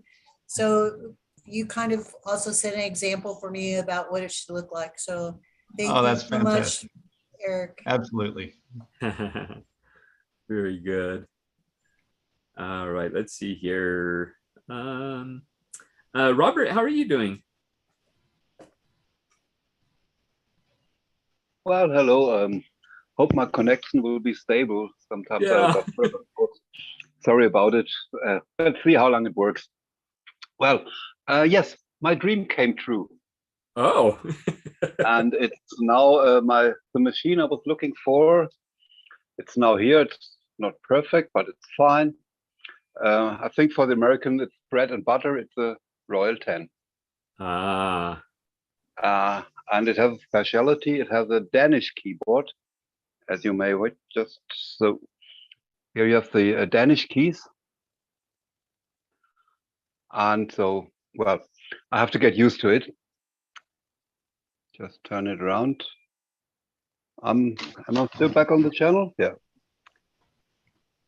Yeah. Oh, yeah, I'm not okay. I don't know. I don't know how stable it is. Well, it's in a bit rough shape, but it works. I had some issues before.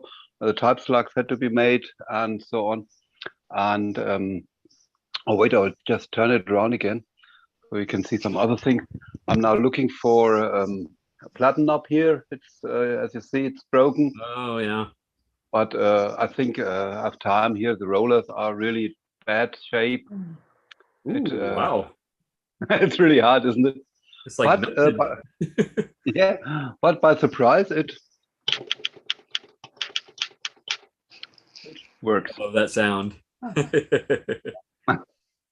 And as I said, I just did an initial cleaning a little bit, but there has to be much more. Here's the typeface. These are the points I want to talk with you about. Well, these are from my KMM. There was only one original spool, so I have to try to find another one for my KMM. So this one is complete, but I just wanted to try it. Some little springs are missing, but it's okay, I think. And it was I think 30 euros and 1 hour driving, so it's okay, I think, for me. And as you see, the decals are really vanished. So I've read about someone on Etsy selling these decals. I don't know if I do it or just bring it in working shape and ride with it. It is I think it's 19. I've just figured out. I think 1939 is it. The windows are intact. Here it's complete. Nice. So as I wrote in Facebook, I think for you in America it's bread and butter, but for us here in Europe it's really a kind of a gem because they're really rare to get here. And so I accepted the Danish key typeface, or here the normally I have QWERTZ here. I have to get used to it, and I think I will handle it. I love it. Yeah. It feels really good, and as I think that's the most important is the machine has to be complete, and it is, despite some little springs are missing here and the clips for the tabulator. So I think maybe maybe I find someone who can get it here in Germany, these pieces, or I have to ask someone in America if I can get these, or these two rubber are really squeezed here in front. The back rubbers are okay, but they're really flat. And the seller told me he bought this machine in Denmark at a flea market, and the machine was for about 30, 40 years unused. Wow. And I think therefore it's quite okay. Yeah, yeah. And as I just said, it's half an hour of a little bit work, and I could start typing with it. They were a bit hard to use, but now you see it works soft and easy. And so I think it will have a great future, this little machine. Excellent. And another thing, another dream I came true is this one. You all know the Hermes babies, and this is finally the first Hermes baby which I really can like to write with it, because it has a quartz keyboard and the round keys, and these are really fine. As I don't like the square keys on the Hermes babies. For me, they feel a bit sticky, sluggish, and this is really snappy and light to type. Really fast typing, everything's complete. So this is really now my Hermes baby for use, and I think the other ones I have, I think they're going to be sold, because I think I only need one Hermes baby, and I think this is finally my Hermes baby. Nice. Yes, and it's really easy to go. Everything's complete. So two big shots in 1 week. What else can I do? And I think I'm close to finish my collection now. Yeah. Because what else will I have? I know, right? The only thing I think which is missing maybe might be an Oliver, but Olivers are so hard to get here. So I think this will only be a dream and not reality. Yes, these were the first point on my list here was congratulations to your jubilee, to you and your wife. You posted it, and you have how many years you're married now, Gregory? 16. 16, yeah. Congratulations. Yeah. Thank you. And wait, I turn myself around so you can see. A little bit tired German man here. Yeah, it is like it is. Is Susan still here? Yeah, she is. Yes. Susan, yes, I know about you told about Adler machines. I have some of them, and I can really feel what you say. They are good typists, but you really need some time to get used to the type keys. When I change to my Adler to write with it, I need half a letter, and then I feel comfortable with it. But you need really a bit time to get used to these keys. These keys here, the round glass keys, they work at once, or on my torpedoes, they really, you can sit on and start, but with the Adler, you really need 5 to 10 minutes, and then you feel comfortable with it. I don't know why it is, but it is. Yeah. And again to Susan, here in Germany, I don't know, but I think it's too hard to ship. I found the Hermes 10 as a giveaway. Oh, wow. For nothing. Yes, but I don't know. I think it's a bit far away to drive there. So I thought about get it just for someone, because I don't collect electric machines. But it would be a pity if maybe it will be scrapped or something. And it's already since 1 month announced. Oh my goodness. And it's so hard to read that it's machines which are really searched for. For example, in the US, no one will. Great, strange. Yeah. Yes, these were the most issues I wanted to talk about. I show you something I like very much. I just used it with I don't know if you know this piece of machine. This is a little device I found on the bad Amazon. I don't know if you know, it's the kind of an oiling pen. Oh. It's sold here. I think it's and it has a really fine tip, like a medical tip here. And here is a little bubble that you can really squeeze very exactly and precise. Only a few oil where you want it. So I love it very much for the old machines, because it's really precise and you don't spoil a lot. I think I have it for nearly a year, and you see not much is used of it. But I think the Prime is normally they deliver things for sewing machines. Yeah. fine. Yeah.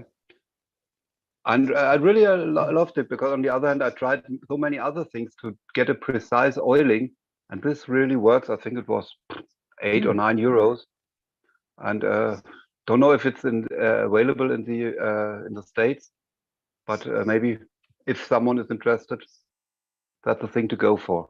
Yeah. In my opinion, but I think other mechanics have other methods or experience, and it's really handy. I have it already here in my box where my cleaning stuff is in, and so a really good thing. Well, I think that was the only thing I can tell. We will have something like a type in 2. So here in Germany, we have now wait, turn around. Here I'm back. We have a little starting scene here of typists. I don't know if you know the channel of Badu Live, for example. He does a lot of things, but all his work is in German. And now on the 23rd, we will have in a library in Wiesloch. Oliver is a friend of us, or is doing their little typing. Would like to say it's a not a fair exhibition, something like an exhibition, yeah, where we will also place 10 or 15 typewriters, and for interested people, they may have a look at it. And if I have time, I hope I have time. I have to check my job. Then I will be there too, and maybe we'll have the same experience about curious persons, and we can talk about typewriters and doing a bit advertising to save typewriters, because that's our mission, isn't it? Definitely, yes. So, and then I am finished with my list. Yeah, that's all what I would talk about. Okay. Yeah, it's really warm here. I thought about learning Celsius to Fahrenheit, and I think it's 95 degrees Fahrenheit here. Oh wow! Yeah. Yeah, pretty warm. Yeah, it is. It is. It is. It is set for the evening, for the night. There should be rain coming, but I doubt it. But I don't know. We'll see. And then we would get a bit cool down. I hope it will happen. Otherwise, the night will be a nightmare. Yeah. But what's the hottest it gets there? Sorry? What is the hottest it gets there? Well, I think we're close to the hottest we had. At night, we have above 20 degrees Celsius. So now you have to convert yourself. I don't know. Everything above 20 degrees in the night is hard. Yeah, okay. And on the at the days today we had about 35 degrees. That's unusual. Or normally 35? We have 35 Fahrenheit. Yeah, 95 Fahrenheit. 95 Fahrenheit might be, yeah. And these temperatures normally you have maybe once or twice in the year in July or August, but not in the mid of June. It's too early for these temperatures. But okay, we all know there are some problems, and let's see. Yeah, and I think in Portugal or Spain they have about 50 degrees Celsius, and that's horrible. That's really horrible. Yeah, yeah. That's the reason to use typewriters. Typewriters don't use electricity. Typewriters doesn't emit anything. They're CO2 neutral, and can only recommend use your typewriter. There you go. There you go. There's so much to love about typewriters. Definitely, yeah. And I'm so happy that the connection stayed stable. I was afraid that I will be thrown out by connection, but it worked, and so I can keep on listening. And I'm a bit disappointed. I thought some of my German friends would be here too, but still I'm the only one. Well, okay, let's see. I will advertise again. Yeah. Okay. So good to see you, Robert. Yes, I'm always like to be here. It's a nice bunch here and a nice mood in the group. I like it. Everyone, and a good exchange, and very funny, very open. I like it. Yeah. Excellent. Excellent. That's good to hear. Yes. We got the okay. Yes, and don't forget this Thursday, June 23rd, is National or International Typewriter Day. Ah, okay. It was June 23rd, 18 something, when Christopher Nathan Scholes was granted the patent for the first, what we call typewriter. Nice. Yeah. I think that's the reason for the meeting, which is Oliver making. I think the poster for it is the title is Day of the Typewriter, also Tag der Schreibmaschine. Just to bring some German to you. Yep. Ja, sehr gut, mein Freund. Oh, very good pronunciation. Du warst ein bisschen in Deutschland, oder? Oh, ich spreche ein Deutsch. Ein kleines bisschen Deutsch. Das klingt aber sehr, sehr schön. Ich freue mich. What I say is I speak just enough Spanish to get myself in trouble and just enough German to make a fool of myself. Oh. Excellent. All right. Let's see. I was going to speak to Curry, but it looks like he's stepped away. He's busy doing something. Ted, are you there? I am. Excellent. I can't get my main camera to work, but oh, I could do the slightly delayed down camera. Yeah. You can see my typewriter. Yeah, you could do the talking hands. Talking hands, but it's like 1, 2, 3, 4 seconds delayed. I know. That's my Talking Heads cover band. Oh yeah. Talking Heads. Well, I'll need a mixtape. There you go. I've been prompting people to send me mixtapes lately, so cool. I got a nice one from Brian this week. So excellent. And got a few replies to my correspondence, and I sent some more out, lickety split. So they're going to be a little overwhelmed.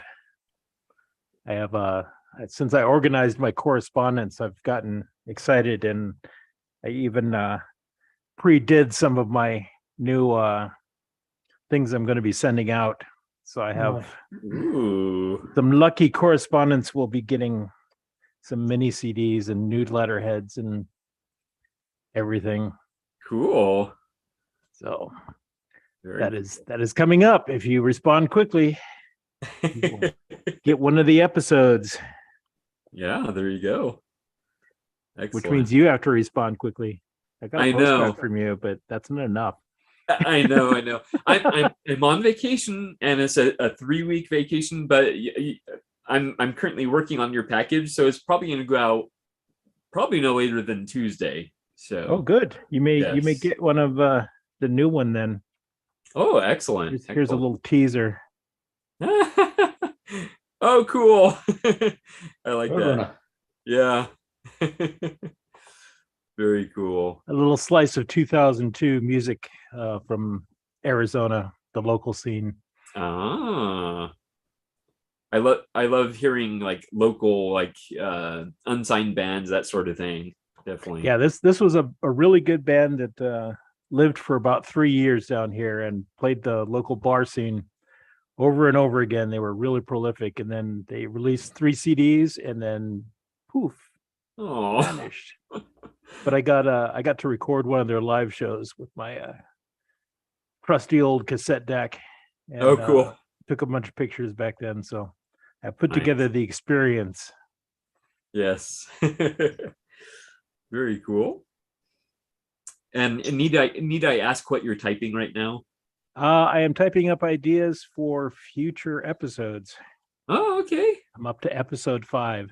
So excellent. If you are a very persistent correspondent, you will get all the episodes. Exciting.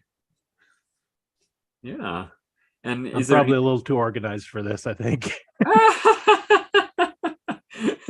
You're seeming very organized, actually. It's unusual. Enjoy it while it lasts. It's a phase you're going through. Yes, I'll grow out of it. My voice will go deeper, and then everything will be different. I don't know how much deeper it can get.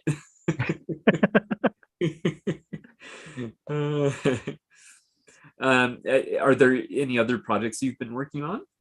Oh, there have, but I haven't progressed on any of them. So Okay. you like to remind me of my failures. No. I was trying to leave it open-ended in case you wanted to talk about any typewriters you've been working on or anything. Oh, I've been, well, no, nothing much. I've been fiddling around with them, Yeah. as something occurs with one of them, but I've been playing with the same ones lately, so Okay. I don't have I've been sticking with the ones that work well. Yeah. I seem to think we've seen this one pretty recently, right? You've seen this a lot. This has been on my Okay. desk for weeks, or a version of this. I have 2 of these and 1 metal shelled 440T. So Okay. they swap out depending on which typeface I need. Yeah. Excellent. I don't remember. Do you have any 6 CPI? I almost said computers. 6 CPI typewriters. I did. The last one I had was a 5 Series Smith Corona Silent Super. Oh, okay. But Bill then at Mesa Typewriter Exchange wanted that one real bad, so I traded him for a Colibri that I wanted. Oh. Which I probably got the raw end of that deal, but but I wanted a Colibri, so there you go. I had to do it. Yeah. Wow. His name was Kennedy. That was that machine's name. Oh. Because he was a speechwriter machine. Yeah. Excellent. A big speaker. Yes. Excellent. And how's the blog going? I haven't checked I think it's been a few days since I checked. Have you seen the one where I organized my correspondence? That's the latest post. Oh, no. Nobody has posted on that one, so. Okay. So everybody go to Ted's blog, monk.org/typecast, and check it out. And see my organized correspondence. Yes. That's it. That's right up our alley, actually. So, that's what we're all about is correspondence. And yeah, so that's a good one to check out, definitely. It got to be too much to have like 5 different piles of letters that I had to sort through. Anytime I wanted an address, like I was like, oh, I need to get this guy's address. And had to sort through all the old letters to see if I could find an envelope. Oh. Now I'm a little more with it now. Yeah. Excellent. So how about you? Oh, for my blog? For your organization? Oh, my organization. Well, so when I had just a few typewriter pen pals, I don't think I have it handy, but I have this sort of accordion. It's like a plastic accordion folder. Filer system. Yeah. And it has, I think, 7 or 8 slots, which I quickly outgrew because I had a slot for each person, basically. Yep. And I'm like way beyond that now. So basically, I just use it to keep all the letters in order now, and then I just put them all. Once I've replied to them, I put them all in the back section, just in chronological order. And yeah, that's organized. Yeah. It helps, definitely. I know which ones I need to respond to next. And, if I ever want to go back and read things chronologically, I can easily do that. So it works, but I'm definitely outgrowing that. So I may have to upgrade to like one of those file boxes with the hanging folders, that might work. The banker's box? Yes. Oh, so you must have a lot of correspondence. I have quite a bit, yeah.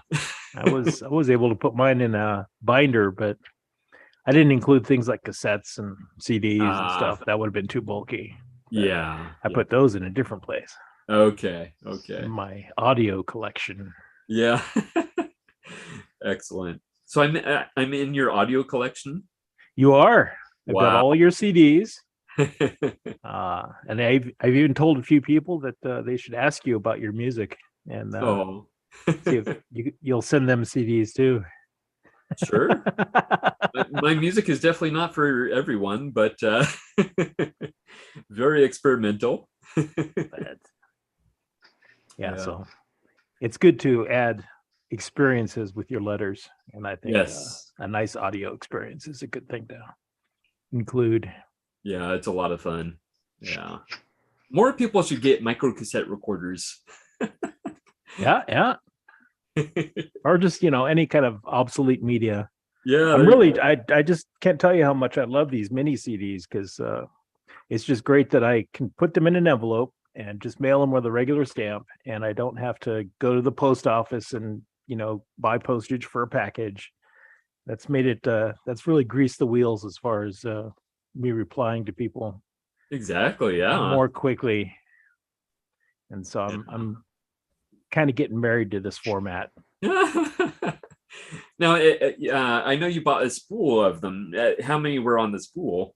50. Oh, okay. So there are 50 experiences for people to enjoy. Nice. Now, do you have a source? I know they're not readily available, but do you have a source to get more? Yeah, the Amazon. You can just get them on Amazon. There's like 2 sellers that sell them. Oh, wow. And so they're not hard to get. Okay. Once I start getting to the end of these, I'll probably order some more. Yeah. If the format proves successful, which I think it will. Excellent. Now, I assume those you cannot play in a car stereo, right? Yeah. Well, no, not in the kind that you stick it in. Yeah. Like it's like you slide it in, it's got a little slot. But if it's got a drawer, you can put it on the spindle in the middle, and it'll work. Okay. Or any kind of tray CD-ROMs have those, or even CD players have that little spot in the middle where the mini ones will fit in. Yeah. So very cool. Those will work. Yeah. If nothing else, you can just rip it to MP3 and listen to it on your iPhone or whatever it is that you listen to music on. Exactly. Yeah. That'll make you do a step. Yeah. Hey, Ted. Yes. Oh, hey, there you go. You got the same ones. You sent me down a rabbit hole. Oh, boy. I like this so much. I've got this, and I've got coming in the mail from Florida. I've got dedicated rack mount CD burner. Oh, really? Yeah. Oh, you really went down the audio, rabbit hole. It's a pro audio one. It's so I can take analog sources and put them straight on CD. Very nice. I can use, because more obsolete media is always a good thing. I am excited to hear your next mixtape or mix CD that comes in the mail. I experience this to my correspondence. I like that idea. Yeah. Do you have the little library card? You need. I found like 100 of these at the thrift store. These little library card I didn't pouches. know what that was. Yeah, it's just a pouch that you glue into the inside of a book, and you put the library cards in them. That's perfect. And they're exactly perfect for holding these little mini CDs. I thought you had made that. You'd folded it out of paper and glued it. I'm like, Ted's so fancy. I know. No, not quite that fancy. Okay, well that's cool. I'll have to find those. That's a great idea. Yeah, it provides a little protection, and nice. You can type on it. You can feed them through typewriters. So you put a stamp on it. I haven't tried to mail one of those bare, but they fit inside of a number 10. Stamp. I didn't mean. I meant like a rubber stamp. Oh yeah, you can stamp on them. Yeah. So type on them, stamp on them, write on them. Whatever you want to do. Make your own CD covers. Wow. That is so cool. So anyway, that's what I'm doing. That's what apparently Brian is doing too. So yeah, you got him spreading this this little meme across the typosphere. Yeah. And I'm probably the next one, because I love that format too. Like I said, I have the pre-recorded ones. Yeah. So it's just so much easier not having to go to the post office and mailing a package. Exactly. Just to put in 25 minutes or 200 megabytes of whatever. Yeah. And send it to someone. Yeah, very cool. And it's cheap. Yes. Well, except for the burner, which I spent way too much money on.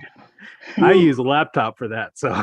Well, I could, but I'd have to have the USB thing to.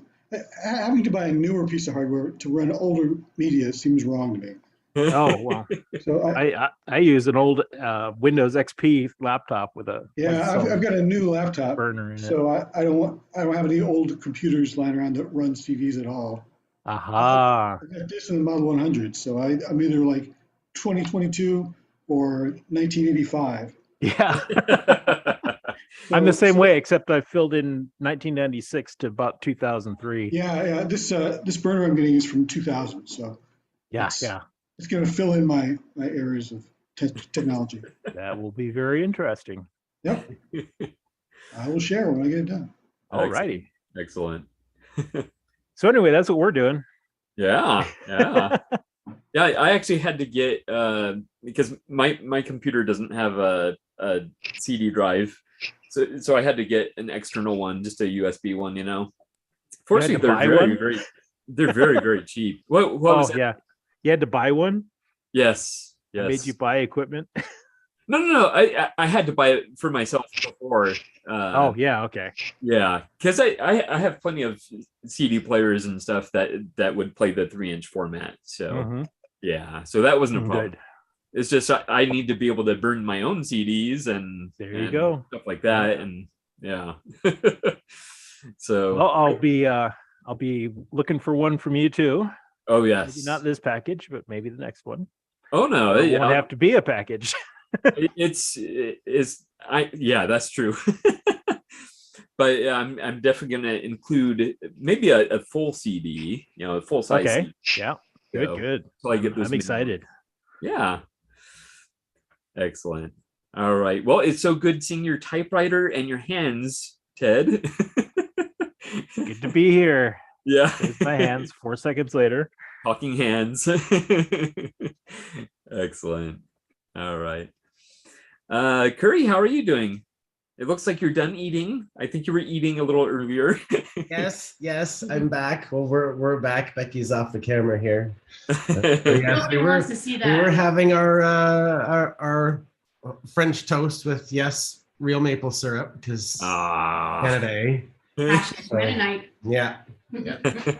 So it just worked out. Come and eat. And then you're saying, oh, where's Curry? Oh, go and get his food. Gotta have priorities. Definitely. Gotta pass out on camera. What was wrong with him? He hadn't eaten anything all day. So. Yeah. Curry, you're not looking so good. Well, I've not been so good this past week. We made the mistake of going to a wedding the weekend before and COVID.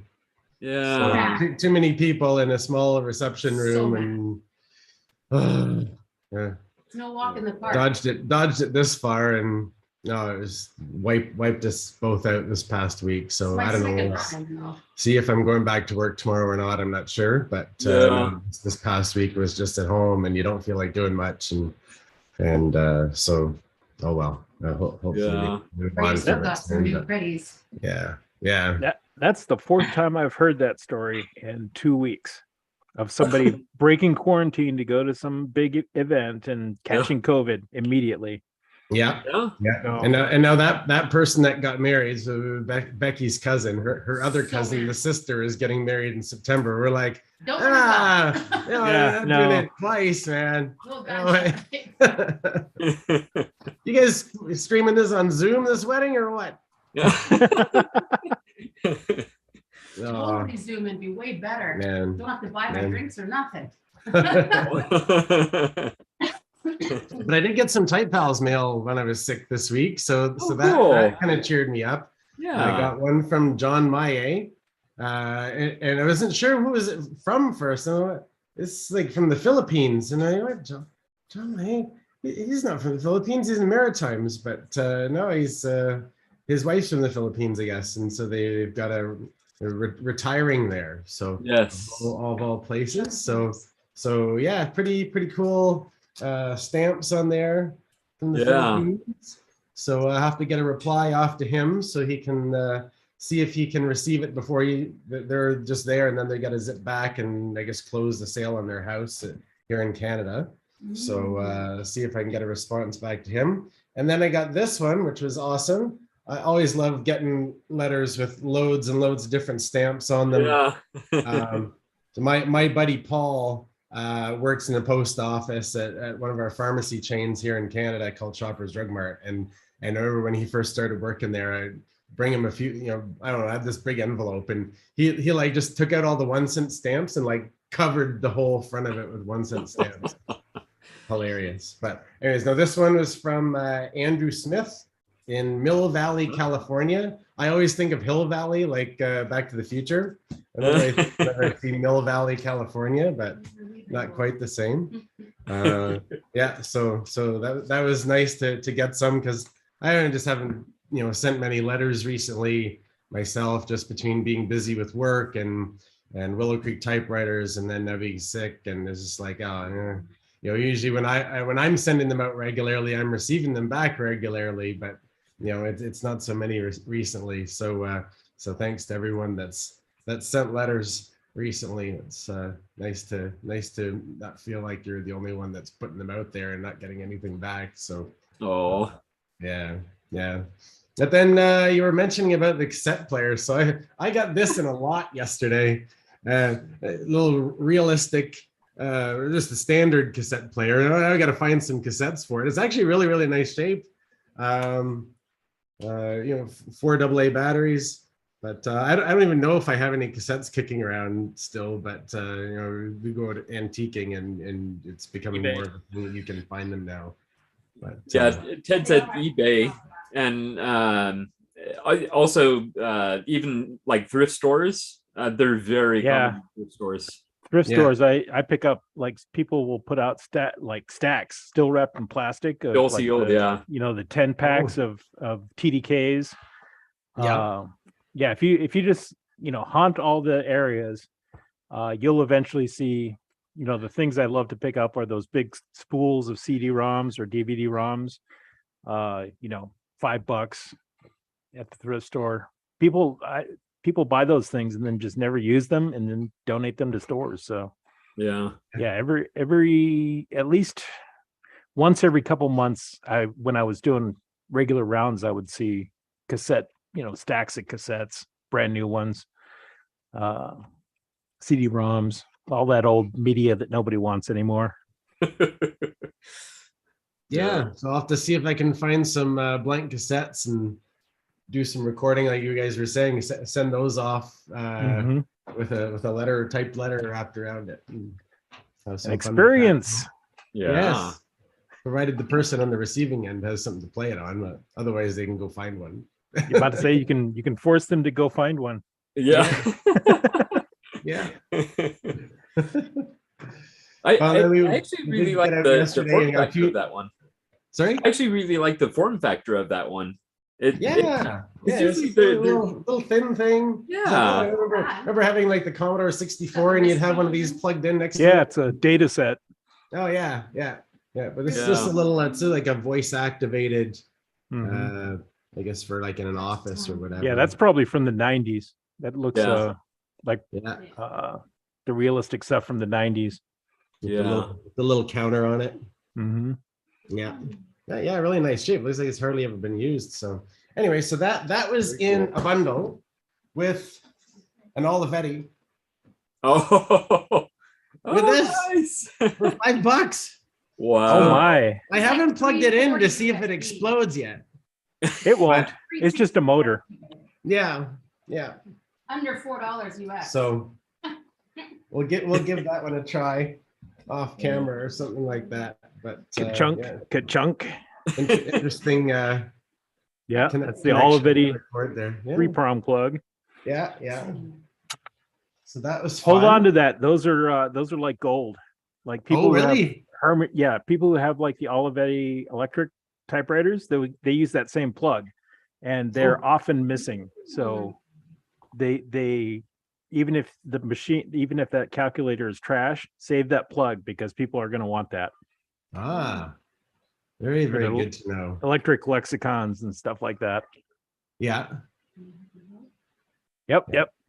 Yeah. Cool. I don't know. Should I show this one next? Oh boy. Oh boy. Now, if you've seen it, don't I've forget. posted online already. So some of you have seen the post on Facebook, then you'll know what this is right away. But I like the case. My goodness. Yes. I could guess Nice it. piece Very of handle pretty. on it, too. Yeah. Any Well, let's thoughts see on it. that one? Oh, you got It's a typewriter. Yeah. Uh-huh. Antares? No, actually. It's from a really big country. Made in West Germany, and it's red and white. Is that a princess? Mm-hmm. Mm. Complete giveaway there. Yeah, that kind of did it because there's only really one that's that size. Oh, So pretty. that is pretty. The push button ribbon selector. Yes. Very And then I nice. like that they have the paper support button built in right on the front here. Boing. Mhm. So how much did you steal that one for? It wasn't quite a steal. One of the more expensive machines I've collected, but just a little bit over 300 Canadian. So Holy cats, that's 50 almost bucks US. 68 cents American. Yeah. My gosh, you can fill your gas tank with that much money. Yeah, geez. 237 USD. But yeah, if any of you haven't seen, so there's the push button paper selector. That is cool. Yeah, And it came with everything. it did come with a whole bunch of stuff. Everything. See if I can dig it out. So there's the inside of the case, a little Oh yeah, I love those down pockets. flap inside Holy there. stuffing. Always full of fun stuff. Now this, I don't know where did our German friend go, because I can't read any of this. I read little bits and pieces.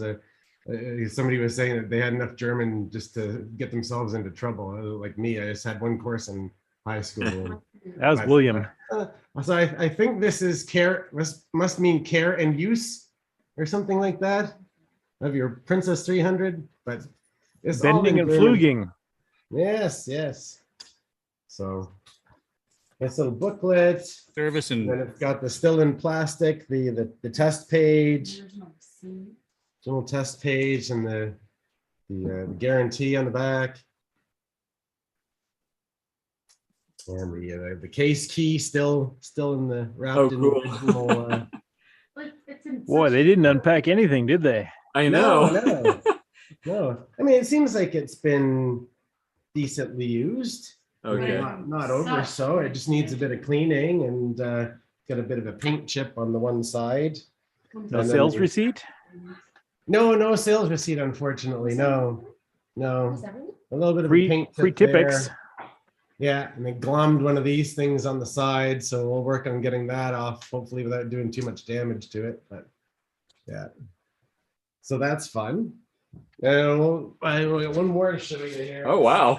If I can hoist it without breaking anything. Hurting himself for my glove. Oh my goodness. There was a 2 Olivetti day yesterday. Wow. I don't know what they've done to it, where the emblem goes from the front and from the back. Why has the thing disappeared?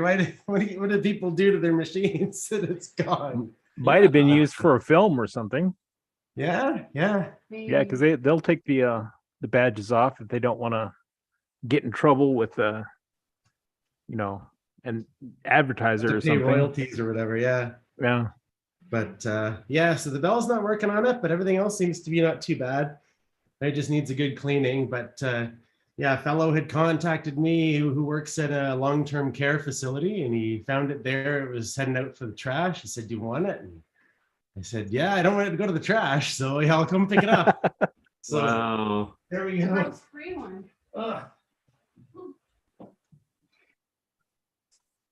So, Yeah, don't throw your back out with that one. No. Oh, That's enough for a weekend, but That's nice to get great. a few new finds and picked another one up that's going to go in the shop as well. So Yeah. Very pretty. Yeah, yeah. Excellent. And do we have Typewriter summer camp going on right now? I see the logo there. We got the logo. I was hoping that I would be able to have a bit more time to actually put more of like a summer camp thing together this year, but it just didn't work out with, like I say, the job, and typewriters have been keeping me busy and stuff. So, oh well, we'll keep trying. But yeah, you know, we do have the logos done, and the shirts and stuff are available for sale on the website. And Kirk Jackson said, "Oh, I want a black sweatshirt or hoodie. So can you do that?" So I just got to make some modifications to the logo and stuff, and I'll get the black version up available in a couple of days probably. So yeah. Excellent. Very cool. And anything else new with you? I mean, that was a lot, but yeah. Well, I guess not, since being home all this past week. There's not too much new that way, but yeah, we did manage to finish getting our garden put in, and the squirrels have been fun. Just about to exhaust you, just going out to the garden and doing 20 minutes worth of work when you've got COVID. It's like, man, you feel like you've been hit by a train, and you do 20 minutes and then you're okay, now I'm just going to rest for the rest of the day. Yeah. When I had it, I didn't even try to do anything. Yeah. Well, Monday I was knocked out and I was in bed most of the day, but the rest of the week I tried to stay upright because, the minute you go horizontal, then you're done. So, but no, it did that, and managed to get through watching the rest of the Beatles get back on Disney Plus this past week. It's a few of those things that you don't get time for when you're so busy with work, and then you're coming home doing typewriters and stuff, and you just don't get time. So, but and that's, if any of you have watched it, that's a long couple of episodes. It's like 8 hours worth of footage that they put into that thing. So yeah. Managed to finally finish that, and just a few of those things that you don't do until you sort of take some time for yourself, and sometimes I guess it takes some being sick or whatever to make you stop and slow down and be able to do a few of those things. But other than that, not too much else new. I still got a few client machines in the shop now that I can get back to this week. And I had a bit of experience this morning with somebody coming back to pick up their machines that I don't think I'll ever again let somebody pick up on a Sunday, but he called me yesterday and he was like, I want to pick up in the morning. And I said, okay, well, I guess it's fine. I want them picked up and I want them gone. And I said, how's 10 a.m.? And he's like, oh, well, can you do earlier? Like, yeah, I guess I got to get up and feed my cats anyway. So 9 o'clock's fine. Come pick them up at 9. And 9 o'clock comes and goes. The guy doesn't show. And I'm like, what the heck? And 10 a.m. finally hits. And I'm like, well, why didn't you just leave it at 10 a.m.? At 10 a.m. And so I tried calling the guy. It just goes to voicemail. And then I started texting him, and he was texting me back, oh, yeah, no, I'm not coming because you've got COVID. And like, well, what happened between last night and now? Like, you're just going to do a porch pickup anyways, with both of us in masks. And anyways, a bit of a fight back and forth on text, which I don't like, but he finally dragged himself over here. Shows up without wearing a mask or anything anyways. And like, and then is it really that important to you or not? Yeah. So anyways, gets his two typewriters, one of which is an Olympia SF. And it was all tested and everything, and carriage lock was on. And usually when people pick up, I go through all that stuff with them, but then he just takes it from Becky set it out on the porch, and he gets it back to his truck, and then he texts me right away. Oh, it's not working. What do you mean it's not working? Everything's working before I send it out of the house. What are you talking about? And then he's so he brings it back, and Becky unlocked it for him and showed, and he's like, oh, the ribbon vibrator's staying up. How come I can't see when I'm typing? Like, because you don't have the paper in it properly. I mean, man, like never again on a Sunday, man. Never again on a Sunday. But he was already bugging me in the middle of the week. He wanted to pick him up. So yes, please come and pick it up. He wanted to come at 9 p.m. in the middle of the week. Come on, like, We get I ain't the ever phone gonna and just turn gonna off the stick to light. the office hours from now on, and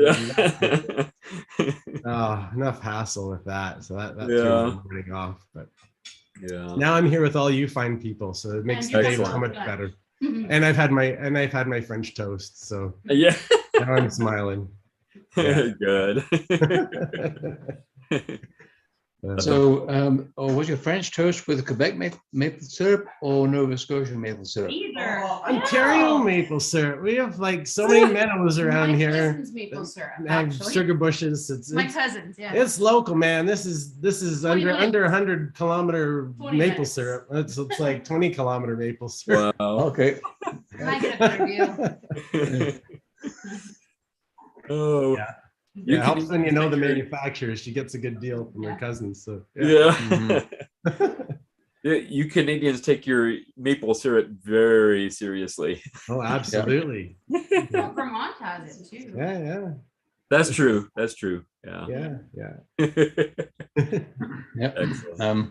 My stepfather used to have a little poem. Roses are red, violets are purple, sugar is sweet, so is maple syrup. Maple syrup.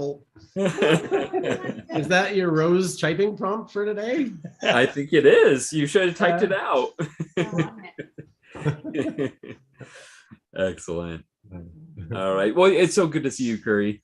Yes, good to see all of you as well. It's been a while that I wasn't even able to make it to these things on Sundays. There's like always something on, or either going out antiquing because that's when we have time to do it on the weekend, or we had friends or whatever. It was like, oh man, I never make it these things anymore. So yeah, nice to be able to join you guys again. So excellent, very good. All right, Larry, how are you doing? Unmute. I'm doing good. Excellent. Just had a 2-week stint with some grandboys, so just kept me busy. So I didn't want to I could have come out here and let them watch TV or something, but I wanted to hang out with them the whole time because they're 150 miles from here. I don't get to see them all the time. Yeah. It's nice. And it sounds like you're pretty low energy now, like you're recovering. Maybe it's because I'm 64 now. I don't know. As far as recovering, and I suspect it has to do with obsessive compulsive, or I know I'm obsessive. I've been obsessive compulsive all my life, but I figured that out watching the TV show when I was a teenager about obsessive compulsive kids. And I'm like, wow, I do that. Wow. I didn't know I was upset. So, I didn't have to have somebody diagnose me or something, but yeah, I always been, and it works for me. It didn't stop my career or anything. It's just that people notice that, wow, he really gets into what he does and he keeps doing it, and that's it. He doesn't do anything else. But so what happens when you get your grandkids for 2 weeks, everything changes, your whole schedule, everything. And then when you take them back, then it's like, wow, what was I doing? And it feels so weird, because I have habits. It's not, maybe normal people don't have habits where they might just do this or that randomly. I do the same thing over and over and over. And then when I don't, it's like, oh, now what do I do? And it's like I knew I wanted to play my guitar. I didn't even play my guitar except for church. I took the grandkids to church and played guitar at church, but I didn't practice or anything. I did the choir practice with them too, and then took them home. I played guitar every day. When I took them back, I'm like, oh, I get to play guitar. And it's like, I don't know what I want to do. It's like it felt so weird. I don't think I've written a song even yet. I usually write maybe a couple songs a week or whatever. I don't think I wrote a song since maybe I did one. I don't know, because they left last Monday. So I might have wrote one this week. Yeah. But it just is so weird. And it's not like I'm way busy. it's just, you don't have to be way busy if you do the same thing over and over again. I mean, you're always doing something, but it's always like, you know, you could predict, my wife could tell you what I'm doing any time of day because she knows my habits, you know. Yeah. But yeah, but I haven't really got back on track that way. But as far as if I look tired after church or after when choir practice or after I'm around people at all, after this, I mean, you might not believe it, but I'm an introvert. I mean, I don't, you're not like being around people even as much as it is me, but it is when I'm done. I'm exhausted when I'm done dealing with people. And I don't know why. Well, I do know why, because I'm an introvert and that's what they say. That's what it is. You know, extroverts get energized being around people. But I get exhausted being around people, and not that I hate being around. Well, I guess I do hate being around people, but I hate crowds. I never like crowds or parties or anything like that.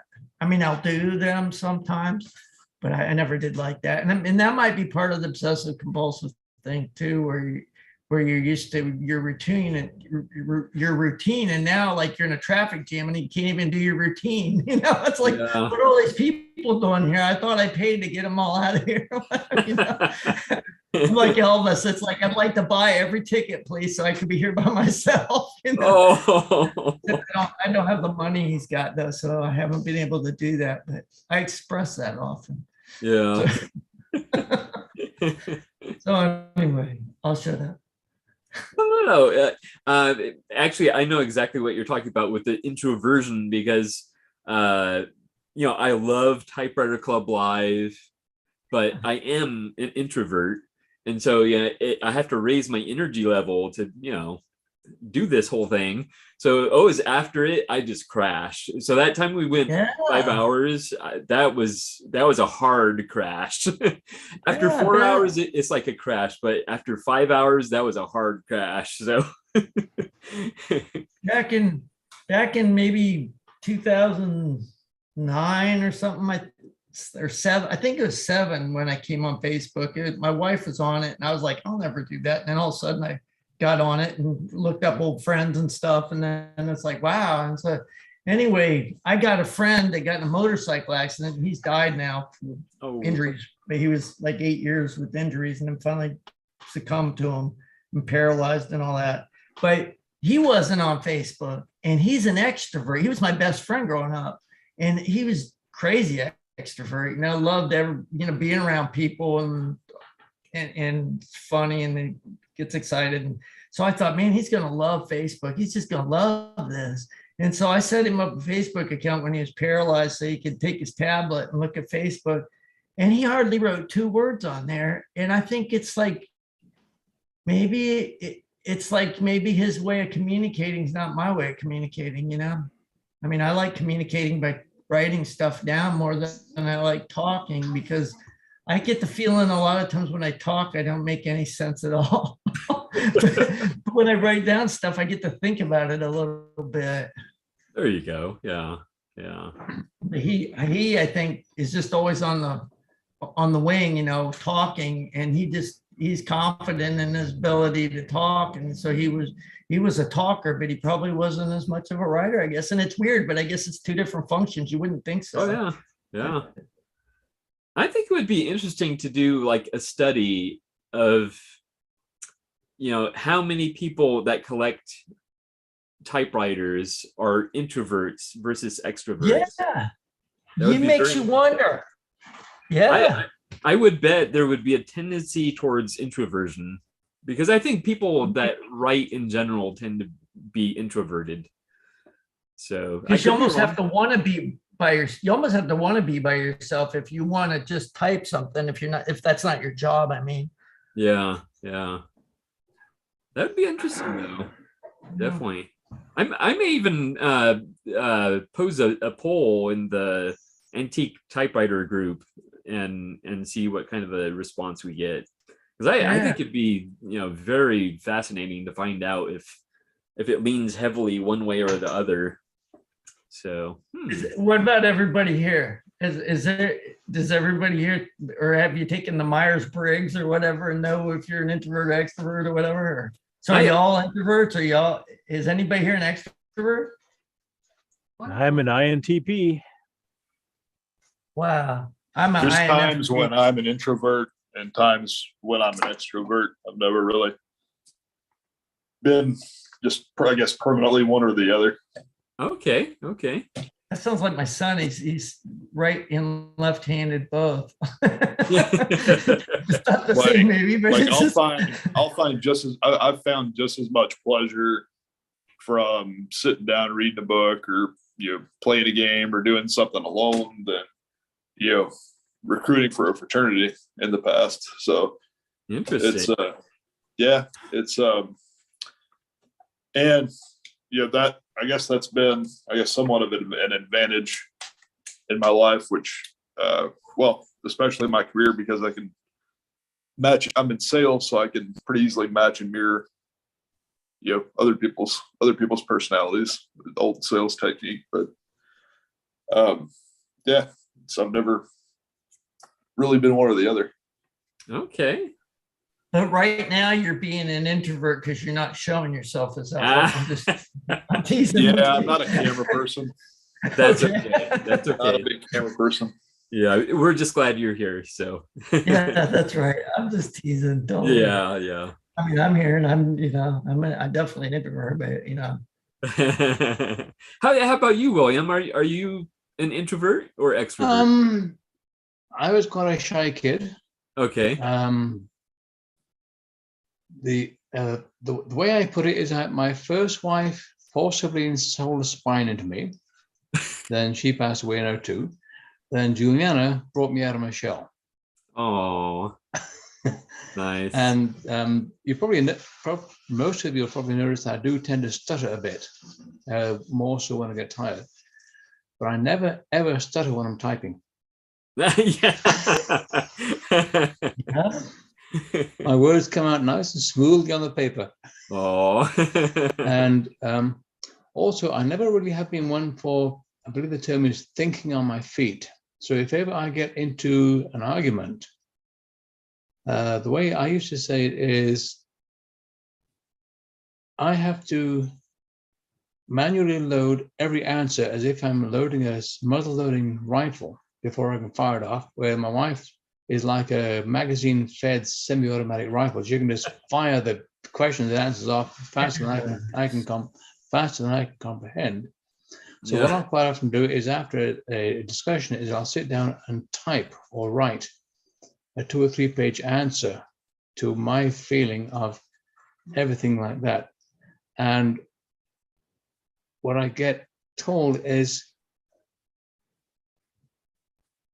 when you hand me a typed answer like that, I know I can't interrupt you.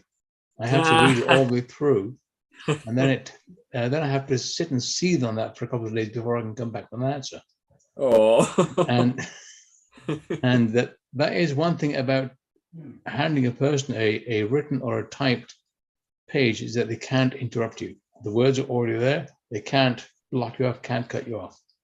Exactly. Yeah. Sometimes they can get you sometimes they can get you into trouble. Yeah. But usually it's a way of getting my point of view across and describing how I understood what the other person to say. Yeah. I dreaded going into court with my ex-wife way back when, because she was an extrovert, or she is an extrovert. She could listen to this even. But anyway, but the truth is I dreaded going into court because I knew that she could get up there and say anything and be anything, because she was an amazing talker, convince people and stuff. And I'm like, and they're like, okay, sit down, It's like, I don't know what to say, because all these things are going around my head and I can't put my thoughts together that quickly. Yeah. Okay. Yeah, I just need to lap it. How about you, Susan? Are you an introvert or extrovert? Well, I think I'm an extrovert. Okay. Most of the time. Yeah. But like everyone, there are things that you don't have as much confidence about. So in that moment, then you become quieter or less likely to participate. But in general, I think I am an extrovert. And, you know, I have quite a, bit of, I don't know, I like people, I like talking to them, I like meeting new people and having new experiences. So for me, yeah, I would say I'm an extrovert more than an introvert. Okay. Excellent.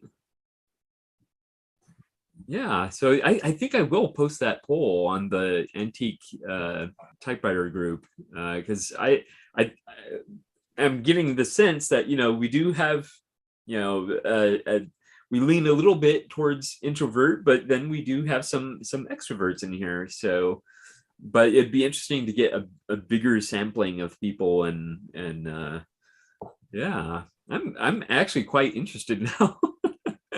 When I think of it, when it comes to everybody, I don't know if there's more of one than the other. Yeah, I don't know. It might balance out, but my initial thought or my hypothesis, to get scientific, is that it would lean towards introversion. So we'll see. Yeah, I would think that, like, if you go to a concert with thousands of people or whatever, that probably most of them are extroverts, or why would they be there? I mean, not that I haven't been there, but God, it was horrible. and I'm into some good, the Rolling Stones and the Who and stuff. Like some good when I was a kid, but it's like, gosh, it's like, I don't want to do that anymore. I don't like that. You also got to take into consideration, like there's bound to be more just introverts in general in society nowadays, because you've got, before the internet, before TV, before anything, that pretty much all you had to do that would lend itself to being an introvert would be like reading or writing. You pretty much in some ways had to be an extrovert, or you're going to be bored to death. Yeah.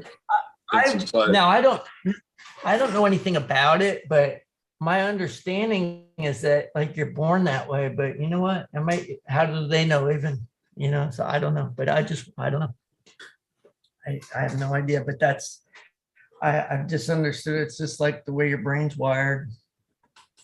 But your brain can be rewired too, by the internet or what. So you know what? I don't know. I'm just speculating here. Well, which is what I can say that we can adapt, and because when I was a teenager, there is no way in the world I would be doing this right now. I was like super introverted, and like public speaking, anything like that, no way. But what got me out of it was I spent a lot of years working in retail, and in retail you have to get used to speaking to people. So that kind of drew me out. So and now here I am. my first real job when I came to Canada in '81 was as a gas pump attendant. So I had to learn to talk to people. Yes. And as both Curry and Chris would agree about red green, I am a man that I can change if I have to, I guess. Yeah. Very good. From the Red Green Show. Yeah. That was a few years back, wasn't it? Excellent. Good for you, William. Yeah. I think they actually used to show that on our public television station, because I know I've seen some episodes of that. So yeah. If the women don't find you handsome, at least they'll find you handy. Yeah, there you go. Yep. Very cool. All right. Anything else new with you, Larry? No, but William just reminded me of a saying: if you can't dazzle them with your brilliance, baffle them with bullshit. There you go. Yeah. If you can't dazzle them with brilliance, buff them with bullshit. Yeah. There you go. Yeah. William can take anything and class it up, right? Yeah. All right. Well, it's so good to see you, Larry. Yeah. Well, it's good to see you guys. I couldn't wait to get out of church. I had all this cleaning up to do and stuff, and my wife brought dinner home because she's at another church, so she went and stopped and got dinner for us. And so I had all this stuff to do, and then that's like, and I brushed my teeth because I wasn't going to be in front of you guys as I brushed my teeth, you know. Yep. And then I came, although I have eaten in front of you, I realized that, but I ate with my wife. So there you go. Speaking of dinner, my wife just brought Subway sandwiches home, so. Yep. Nice. Enjoy. I'll do. Excellent. So guys are making me hungry. Yeah, so I'll hang in here for a few more minutes and then probably shut down for lunch. Okay, excellent. Yeah, Brian, Bob, how are you? Good. Yep. Yeah. No, I'm doing well. As far as introvert extrovert, can you see me? Yeah. Yes. Okay. Yeah. No, I definitely say I'm an introvert. I'd say I'm not the person I used to be, but I was excruciatingly shy growing up. I think I was considered rude because I was so scared to talk and get a squeak. Yeah. Like that bird in the background. Yeah. Forget about talking to a girl, just. Oh. No, but yeah, not much new. Although I must confess, it's been 2 typewriters since my last meeting. Let's see. I went to a flea market yesterday, which I probably shouldn't have done, but I found a nice Royal Quiet Deluxe. I think it's on the screen. Yeah. Yep. It was in pretty ugly looking shape when I got it, but I cleaned it up substantially. So and that one has the adjustable drawer band tension too. I don't know. It has the knob. Is that what that is? Is that what that knob on the left-hand side? Yep. That increase or decrease your drawer band tension for how fast of a typer you are. Oh, okay. They call it the speed control, though, I think. Yeah. That's an RA model. Should have an RA. I think it is. Yeah, I looked up the model and I went to the Xavier University site for the manuals. This is a 53, I think, and the manual's 52, and it didn't explain what the knob was, so I wasn't sure. Yeah, there's another instruction manual on there that addresses the 1953, 54, 55 RA model. They only made them for 3, maybe 4 years. Oh, okay, yeah. And apparently it wasn't a very popular option, but it was pretty cool. Yeah, I don't want to touch anything that touches the draw band because it's probably brittle and it just increases the tension on the tension mainspring. The mainspring by just a little bit. It's not very much. It only draws it in about maybe a quarter turn at most. Okay. Yes. There's a worm gear on the end of that knob, which is attached to a spur gear on the underside of the mainspring drum, which as Reverend says, gives the mainspring drum about half a turn. So it increases the tension by about 2 or 3 ounces. Okay. Yeah, it's enough to affect, the speed. If you're typing too fast and you need the draw band to pull a little harder, then you can do that. But that's all that's really good for. It's okay. I was wondering what it was. It doesn't do a huge amount. And then But it's a cool little feature and a conversation starter as well. What does this knob do? Yeah, and don't touch it if you don't know what it does. Exactly. It also has the what do you call it? The touch control under the hood there. Which I've never been able to tell on any machine if it really does anything. You know what that thing is? It's just a No. bar that pulls a little spring that puts a little more tension on the universal bar or a little less tension on the universal bar. That's it. That's all it Yeah. does. Okay. To me, I It could never. does very little. Yeah. Yeah. Uh, The same flea market, I yeah. actually found an I can't tell you can see it, electric Smith Corona 120. Ah, nice. That was a whole $5. So Wow. Nice. Good And you- price, very you good know you- price. but it works. You have interchangeable keys on there too, don't you? Two of them, There's two yeah. of them. I can't. I looked real quick on eBay. I don't know where you can get. I don't know what other characters they sell, but I'd like to try to get some other keys. Yeah, you'll find them on eBay once in a while. Interchangeable, is that the proper? Yeah, They're you called can change a type. Change yeah, the you type, take the yeah. slug off. There's a little spring on the And slug. If you just Google it ever so often, sometimes they show up on Etsy and sometimes they show up on eBay, and there's different kinds of change types. There's mathematical ones. I purchased International language. recently some international Hmm. ones, so I can type in Spanish and German, which is really cool. Oh. And so there's various ones, but if you even just Google, there are people who have posted the little booklet, the pamphlet that Smith Corona had, showing you all the different kinds that Oh, were that's cool. available.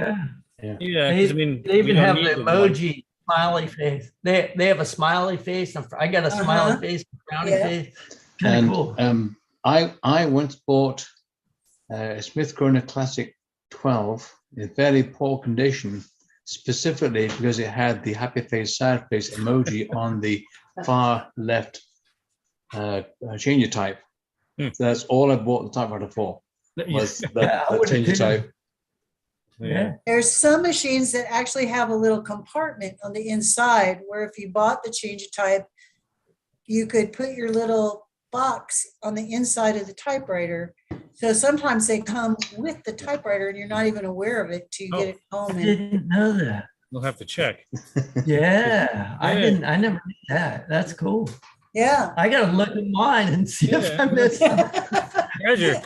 And it Wow. came for some It's reason. never it came happened with to a- me, but I've heard about it. Oh, okay. It came with the Smith Corona cartridge, which doesn't go with the No. typewriter. No. That's the If anybody wheel. wants one, I've seen a lot of electric typewriters out there, but they all have the cartridge ones, so I just don't want to bother. But if anyone needs one, I got one. That one, H that cartridge series. is actually for the electronic daisy wheel Yeah, typewriter. it might be. yeah. Yeah.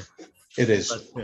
But it started up right away. I just changed the ribbon because I've got a couple electrics and they've got problems. But this one seems to work nice and clean, and power space works, half space. So just spent the evening cleaning those up last night. So for $5, you're a winner. I said, if it doesn't Yeah. work, No loss. you have to go. That one's going. Yeah. It would have been like a tank of gas here. Or not a tank of gas, a gallon of gas. gallon of here. gas, yeah. I mean, Yeah, $5 yeah. and you didn't have Um, to pay shipping. I mean, Nope. it's Yeah. awesome. Yeah. Yeah. But and I saw I've had a few bucks more for the Royal, but I was looking online last night and I saw some prices where the owners were on crack trying to get $300-400 for even electric typewriters from the 70s. And Yeah, the prices have gone really crazy. well, it's just some people, they just think it's gold, but Yeah. and then they want shipping for $40. Uh-huh. Yeah, so Yeah. I was gonna go to a flea market today, but I restrained myself and said Tuesday. Well, you did well with those two, definitely. Yeah. Yeah, very good. I'll sit down and use the electric later, give it a change, change of pace and use something electric. Yeah. Now, some of those electric ones even have a touch control on them. It's a wheel that you turn on almost on the underside of the right-hand side of the front bezel. You have to lift the machine up to look to see if you can find it. I don't know if it has that, but Some it do, has a some copy set, from 1 to 10 copies. Yes. Like it's carbon paper, but All that effectively does is to increase or decrease the speed of the power roller through the double pulley variator, which goes in between the motor and the power roller. Doesn't it make the strike harder for carbon paper? Yes. Yeah. Well, what it does is by increasing the speed of the drive roller, it increases the velocity of each type bar. Mhm. So the type slug smacks the platen with a few bit more energy. Right. So, but yeah, that's Yeah, cool machines. not all. Yeah, definitely. Yeah. And I keep finding myself ordering more and more typewriter ribbons as I have to. So William, Yes. I want to know if these wires that in your ears, is that hooked to a computer that like tells you all, because you always, it's amazing. You know so much stuff. His brain is wired. I know. It's like, is he cheating and somebody's talking in the microphone? Tell him this, tell him this. Head monk telling you what to say. No, yeah, I'm amazed. You know a lot of stuff. He You does, really do. yeah. Well, if you think about it, I've been collecting now for 12 years. Yeah. I've been studying. I was able to get a hold of a couple of repair manuals over eBay before Ted Monk even started producing his typewriter repair Bibles. Oh. Wow. I've been collecting longer than that, so I just feel more stupid than ever. I've been collecting since the 90s. And also, being a Red Seal journeyman heavy duty mechanic, I have a mechanic's mind. And the first time I opened a Smith Corner Classic 12 electric and saw how the copy adjust worked, I thought, oh, that's exactly the same principle as a variator for the cylinder drive of a combine harvester. Increase or decrease the cylinder rotation speed to increase or decrease your threshing velocity. Well, it's not, no, there's a huge part of it that's mechanical knowledge, and I have a lot of mechanical knowledge, but you have a memory like a steel trap that would be to be able to say those things. Because I mean, I do things, and then like after I'm done, I couldn't explain to somebody what I did a lot of times because it's like, I don't know, I moved on, I'm doing something else now, you know, but you just, it's amazing what you pull out. That's why I was teasing you about the ear thing. No, I just seem to retain information of things I'm interested in. Yeah, that's good. It is. I can still give you the loads and muzzle velocities of various rounds I used to load when I was heavy into rifle shooting. Wow. Now, but I will say, and you know this, that you're always supposed to use the loading data in the book and never use your memory, because you don't, that's something you never want to screw up. This is true. And so what I quite often do is, like my 3220, 12 grains of 10 grains of 4227 behind a 100 grain jacketed bullet gives a nice gopher shooting round. Wow. But every now and then I will go and check back in the manual to see, yep, I remember that correctly. Or if I'm not sure, then yes, back to the book every time. Yeah. Okay. All right. And Brian, what have you been typing lately? I'm still trying to do a little creative writing. I think I mentioned it last week. Okay. Yeah. One page thing. So I'm just trying to sit here and do a page of something humorous or potentially humorous, but yeah. And I've got a letter to Andrew Smith that I typed last week and still haven't put in the mailbox because I see everyone gets letters from him. I thought we were special. I thought we had something special, but he writes a lot. So I was looking forward to his. Yeah, definitely. So, yeah, that's about it. Okay, excellent. Well, thank you so much for being here. It's good to see you. Yep, you too. Yeah. Chris, how are you doing? Hey, Greg, I'm doing great. Excellent. Excellent. How's Good to everybody hear. else? I just came in to see Larry because hey, Curry, I missed Larry for the last 3 weeks. I sent him a message. Hey, how you doing, Becky? I sent Larry a message and said, hey man, you okay? And he said, yeah, I got a couple of grandkids here that I'm chasing around. So, so I'm glad to see Larry's back. And I'm glad I can throw that email away now because I sent you an email back and you never answered it again. So I'm like, well, I'm gonna hold on to this. So okay, got you. Good. I must have mailed you a letter. I must have mailed you a letter, buddy. No, it's good to see you back. And I missed the first part of the call, but I bet there was some talk about Susan's type in that I don't want to put anybody through again, that I'll go back and I'll watch the YouTube, but I'm hoping it was good. Susan, was it good? Yeah, apparently so. No, she should hear some. It was amazing. Good. Just amazing. So just go back and listen because I will talked go about back it for a and long listen. time. I talked about Good. it for a long time. Good. I'm so glad it went well. That's great. It did. It was awesome. Perfect. Hi, Susan. Hi. How are you, Cody? Doing well. Everything's great, Greg. Trying to get a Smith Premier 4 polished up. Oh, excellent. Cody was at the type-in yesterday. Oh, okay. So if you Good. want to know more about the type-in, you could always talk to Cody. It was very, very, very well organized. Lots of cool people showed up. Just a great thing for the Dallas area people. Nice. Good. Now, Susan had mentioned, a potential monthly meeting. Would you be part of that, Cody? Yeah. So back a couple months ago, I started going to Toastmasters to kind of I don't know if anybody else here is in it, but it's kind of like a weekly thing to improve public speaking. Mm-hmm. But I started going to that a couple months ago, and it, just after 2 years of having seen nobody, like my wife and I moved out here, and then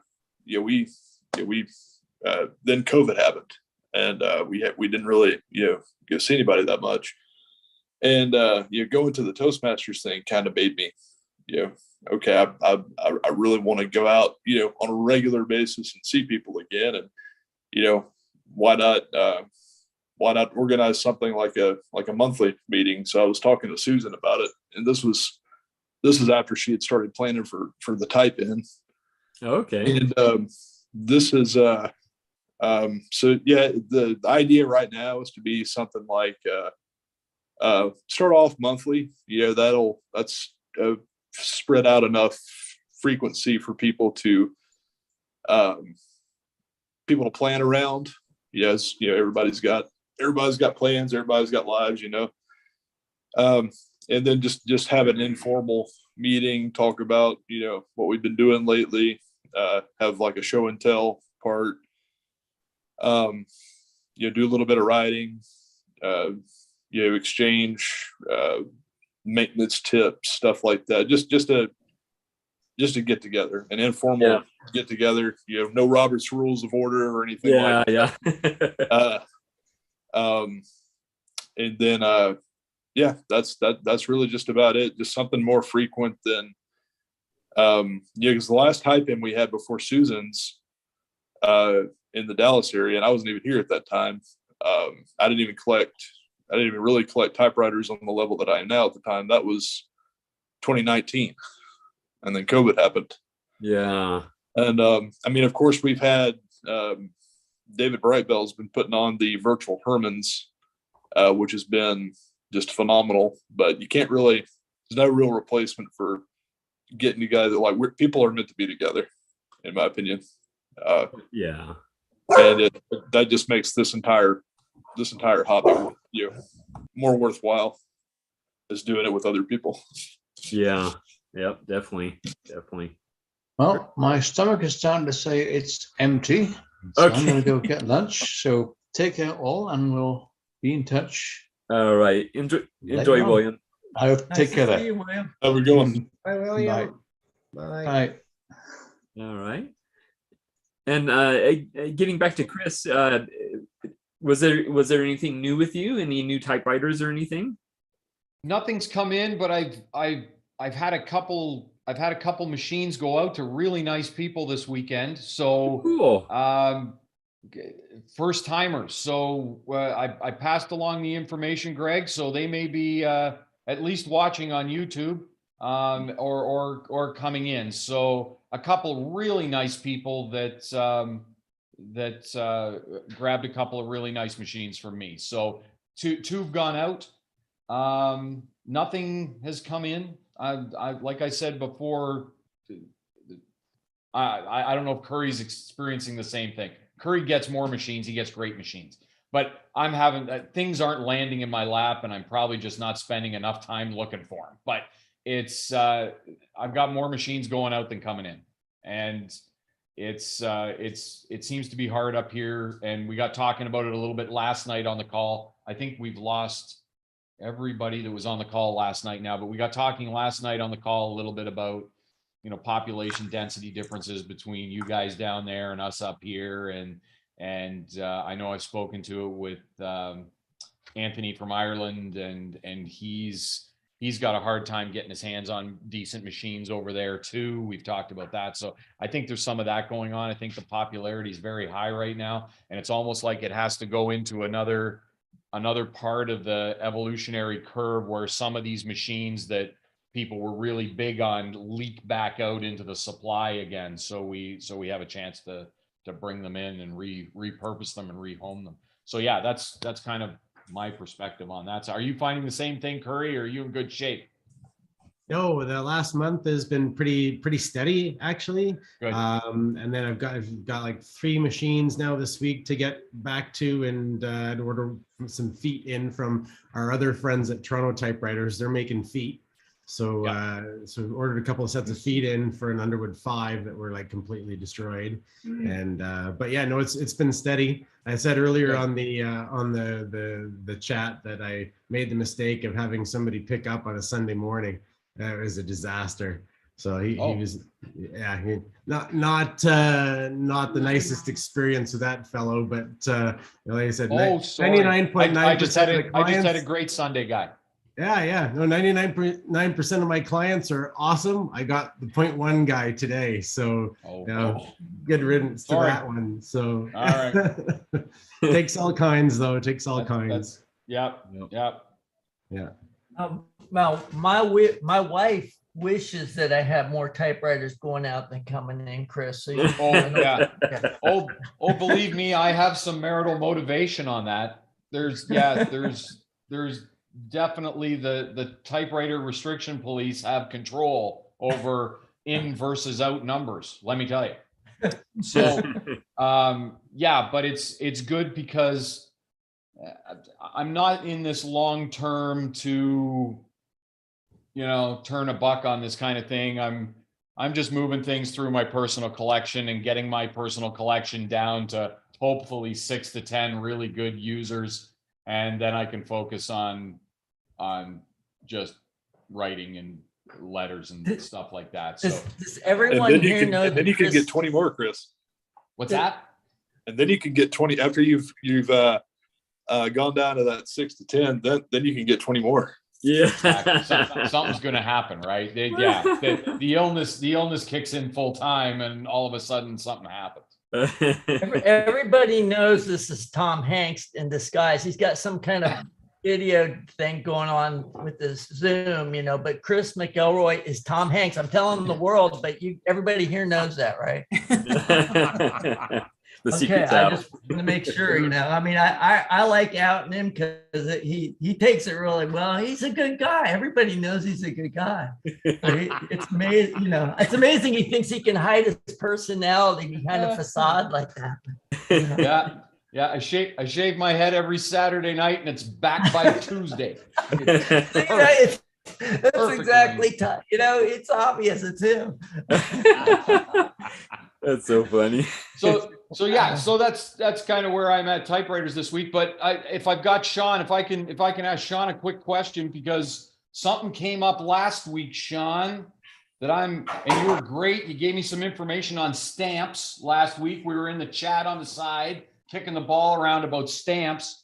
So that helped me out. That was great. But I had a second question, and I knew I was pushing my luck on the outside the typewriter talk during the typewriter thing. So it's down to like one an episode. So I'm going to use up my one right now. That's all right.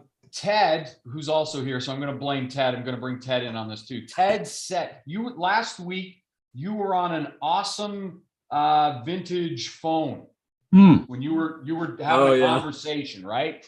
And I've got some vintage phones too. And Ted said that you had some kind of magic voodoo box that brings in your cell phone through your home system wiring, somehow rings on your vintage phones. Sort of. I've still got a traditional POTS phone line into the house. So I've got vintage phones throughout every room in the house that when you get a call at 2 a.m. will shake you right out of bed. You and me are living in the same place. Yeah. However, so but you can get what's called a tone to pulse converter, which if you buy a vintage phone, then you open it up and then you'll have to install it with the instructions based on the phone and the model. And then it'll work with your Shaw or your Telus or Cogeco or whatever. If you do an internet phone provider, I don't know about the cell phone part though. I just know it's your sort of your home internet phone that it can work on, because some of the new phone systems are on that pulse. Because when we were talking, I thought, and I could be wrong because I'm old. Oh, it's all right. But like I thought Ted said something, and then I did some research, and I found this box, and it's called Cell or Mobile 2 Landline or something like that is the brand name of it. Yeah. And it works Wi-Fi so that you hook this in with normal. Oh, you're in Canada, so that's good. I'm going to use the Canadian terms. You hook it in with a normal Bell connector, and it goes into your home system. And as soon as you walk in your house, your cell phone links Bluetooth to this box, and your vintage, like I got a few, but I got a really nice Galleon, Ford 1940s Galleon, right?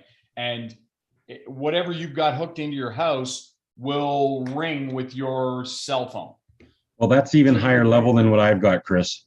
I plug it into the wall and I stand at the wall talking, and it makes my conversation shorter because I don't want to stand there all day. Yeah. No, but they're great phones, eh? Are you a phone guy too? You work Oh yeah, I got a lot of phones. Nice. Nice. Good for you. Another rabbit Okay, hole. that's enough of phones. We were talking No, about that's all Formula One racing last night and driving everybody crazy, but okay, so that's enough of the off-topic stuff. It's Thank all you, vintage. Greg. Yeah. Thank you, oh, look who's back. She hasn't been here for 2 weeks. Excellent. And Thanks, Greg. You're welcome. Thank you for being here. And Sean, how are you? I'm really good. Sorry, I'm late again. It's, breakfast with family. So I'm sitting there trying to be polite and friendly and have a nice conversation. And I'm like, I got to get back for typewriter thing. But I dare not say that with the family because, nobody wants to think they're less important than a typewriter. But, we got priorities. So I race back home and I'm like, I check online YouTube and everybody's still here. So here I am. Very good. Busy week, a couple of weekends where I'm going to be out of town here over the next couple of weeks. So I definitely won't be on. So this is my little switch on, but yeah, other than that, pretty good. Nothing really new typewriter wise, just doing some repairs and fixing stuff. I've got a lot of platens to recover. So I've got to just get the guts to grab all the typewriters, take all the platens out, put them in a box, mark them and send them off to JJ Short. Because I got some new platens from a couple years ago. And every time I type on those, I'm like, man, why don't I do this more? It's so awesome to have new rubber. Does that Corona 4 have new rubber? Or are you going to put new rubber on it? Sorry? Is that Corona 4 got new rubber? This one doesn't. I just put my last new rubber platen on my cream and gold Corona. And this one's a lower class black on black. So I'm working my way down the hierarchy. Yeah. If I can put new rubber on this one. Black on black one, but it even has mismatched ears. Hey, you know what? You know what though? That's just the way. Like I'm even willing to accept that, Ted, because as long as you got something on there, Mm-hmm. yeah, it looks good. It looks complete. Yeah, it's got mismatched knobs and everything, but it's not a showstopper, but I had to have new rubber on these things because Yes, I hate it when these things have concrete on the Well, platen. absolutely. Like my first 4 platens I ever had redone was like 5 Corona 4 platens, just because those are the oldest, crappiest, hardest platens. Yeah. And man, it just quiets those suckers right out. It's so It awesome. just makes it a different machine completely. You know what, Ted? You're forgetting that it's not a showstopper to us because we've seen lots of those, but there's people that have never seen one of those and be like, "Wow, that is the coolest typewriter I've ever seen." That's true. Love Corona 4s. Yeah, they're. I mean, even when they're not in the greatest shape, they're really nice machines. And I was kind of surprised by this one. It had been owned by a typist who had attached a word counter on it, so it used to have a little counting machine on the side with a lever that went to the space bar. That every time you hit the space bar, it would count. Oh wow! Strip off the counter. And whoever it was, just used the heck out of this machine, but had replaced the platen in the 40s, but it was still rock hard. But it had like lots of good maintenance done to it. But I mean, it was just used. This thing has been pounded out, but it's loose, and I kind of love the way it types. It's just neat. And that's an earlier one that looks like 1925. It is exactly 1925, but it's got the 1928 spools on it. Yeah, but, Oh, very cool. Yeah, it's a fun machine.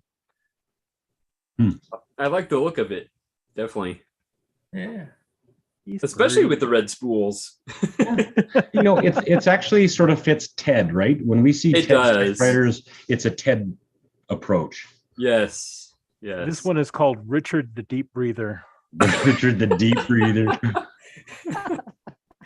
Which if you've ever who is it? Bertram Russell, I think, wrote the Mad Scientist Club youth adventure books series. I don't know if that ever went up to Canada or anything, but that's where that name comes from. Oh, well, that's better than Richard the Mouth Breather, I guess. Oh, excellent. Yeah. I didn't know Bertrand Russell had a youth series. I remember Isaac Asimov had a youth series. Interesting. I'll look it up. Yeah. I don't. Yeah, I want. And Sean, I'm not used to seeing you in a leisurely cap like that. Yeah, well, I was going to wear it like I normally do. But I can't do that, and I can't do this either. I'm not that kind of guy. I'm a hat guy for sure, but ball caps are weekends, and flat caps for typewriter with you because you're sort of the flat cap guy. And so yeah, sorry you don't usually see me that way. Oh no, yeah, it was a cool look for you. So yeah, you looked very relaxed.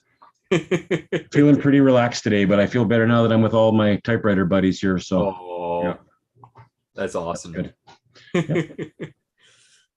I got the author name wrong. It's actually Bertrand R. Brinley.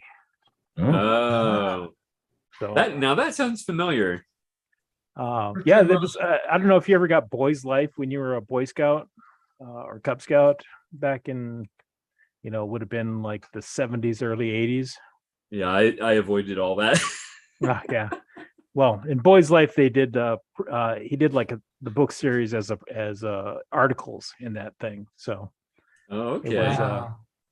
I should have known that. I must have just looked at the pictures. I wasn't Boys. Yeah, I got Boys Life, but I missed that. You looked at the pictures. It's not that kind of magazine. Pee Wee Harris cartoons, and that stuff. Yeah. You remember Pee Wee Harris? Vaguely, yeah. All those Boys Life issues. Yeah. And Sunsets. And they had a donkey too. That was I can't remember his name. That was a cartoon. Huh.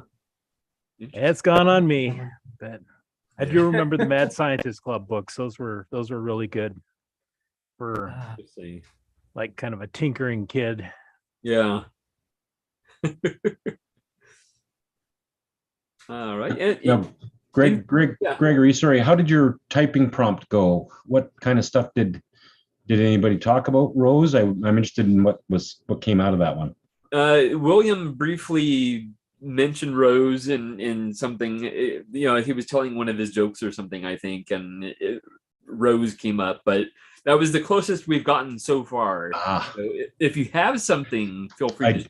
I don't. I'm under pressure now, and I know that you don't want to be here till 4 o'clock. So I haven't written anything. Oh, Ted has something. Ooh. Did you want to share it, Ted? Sure. It's short.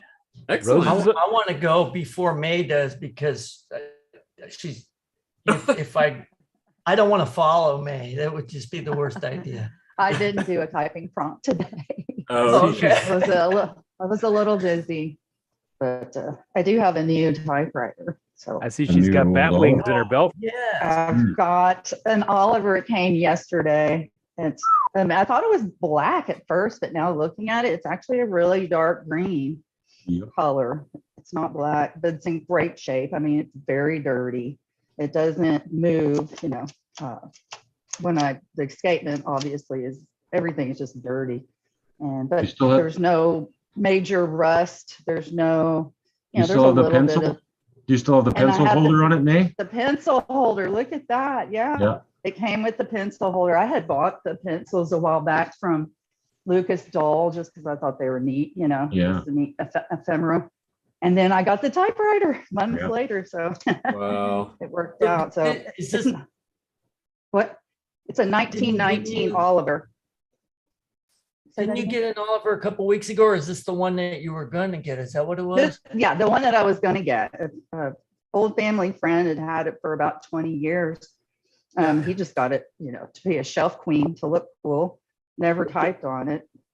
It does look cool.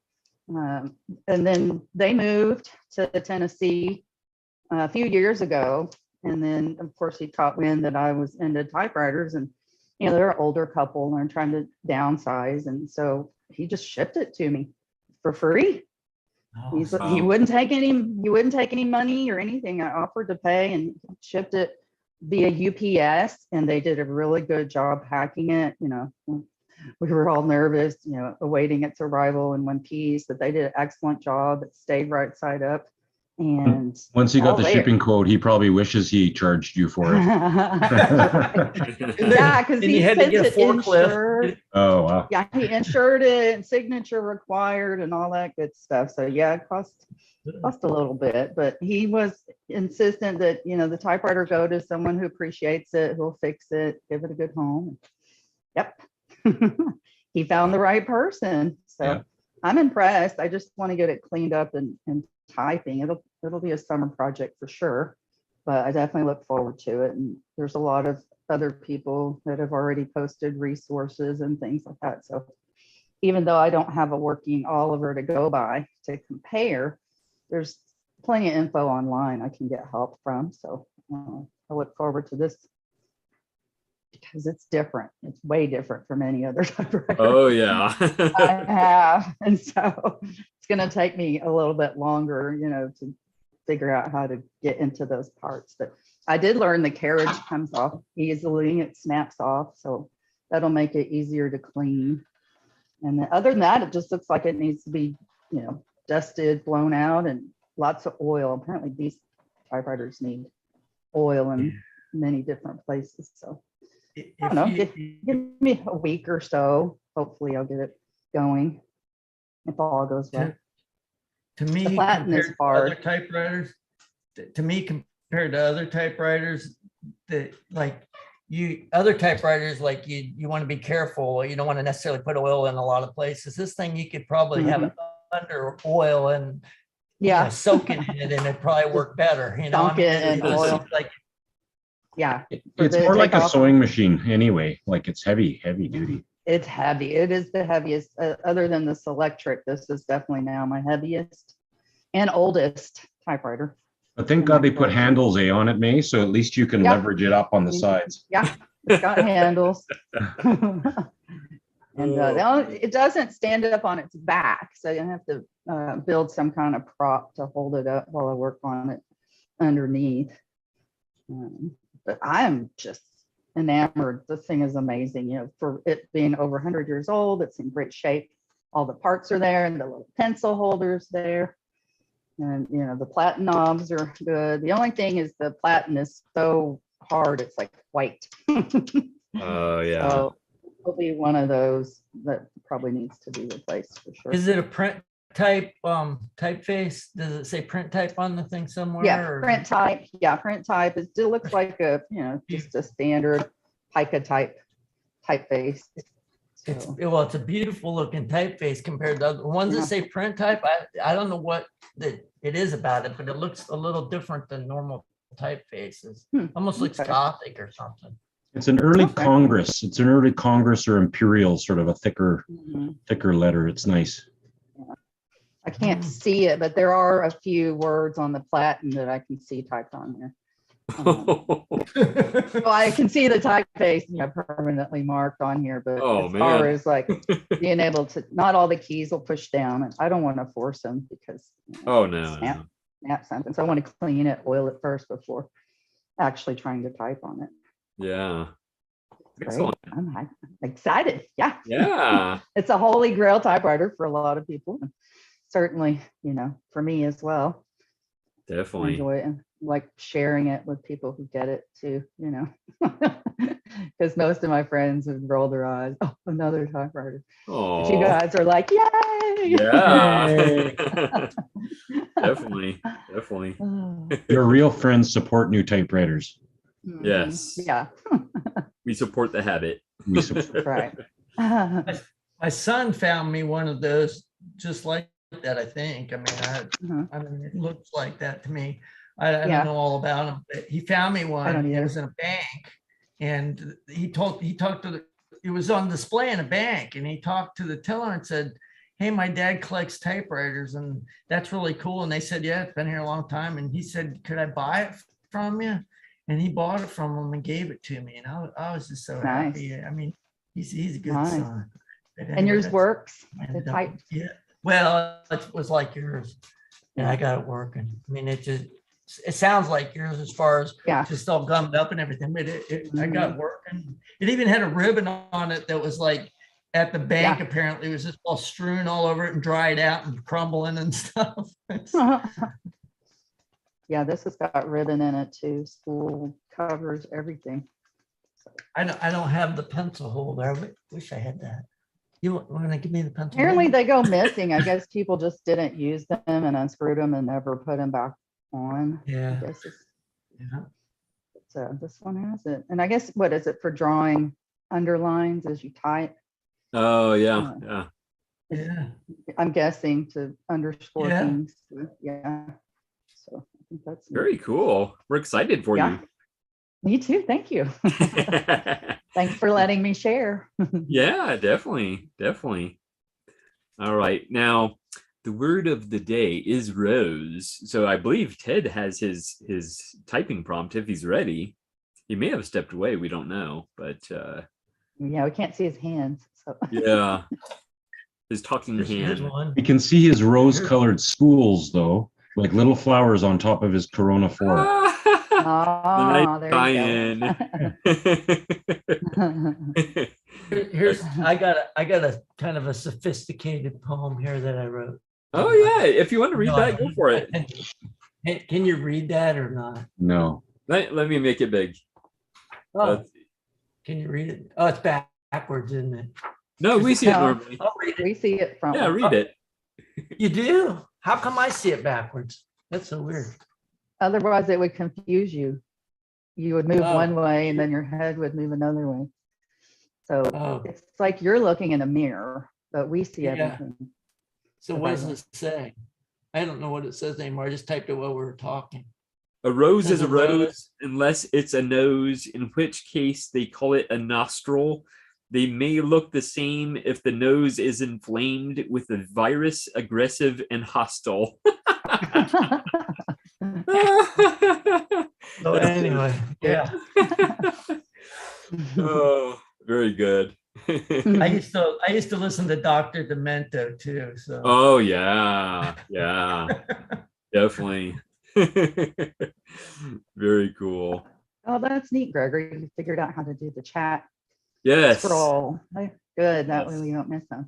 It's a little labor intensive. I do have to check the chat, and then if there's something new, I have to copy and paste it. But you know, most of the time I'm just listening to you guys anyway, so it works out. It works out. Oh, so you're manually copying? Yeah, manually doing it. Okay. Yeah. Last week, Ted was helping me out. He put it on his screen, so I felt bad that he went through all that effort. So I decided I need to figure this out for myself so I can do it. Yeah, so there you go. I think he may still be stepped away, but I do want to check in with his typing prompt because he did it, so that's exciting. But in the meantime, is there anything else new with you, May? Not typewriter wise, no. Okay. I'm not. And now I'm not going to look for a while. I know that's going to keep you busy. This will keep me happy for a while. So, Yeah. and it was free too, so I'm just excited about that as well. Yeah. I don't know how much these go for, but I imagine working condition and good condition, they're probably not cheap. So not like a classic 12 or anything. Yeah. This one's got some value to it. Yeah. Yeah. Yeah. I would imagine working, those would be pretty valuable. So, yeah. Because I think when most people get those, they just accept it as like an ornament. Yeah. Just looks cool. Yeah. Shelf queen. Yep. Excellent. Well, thank you. I like my typewriters to work. Yeah. You're welcome. Thank you thank for you. having us. Of course. Thank you for all you do for the typewriter community. Oh, you're welcome. So how about roses are red, olivers are green. I had this in my head.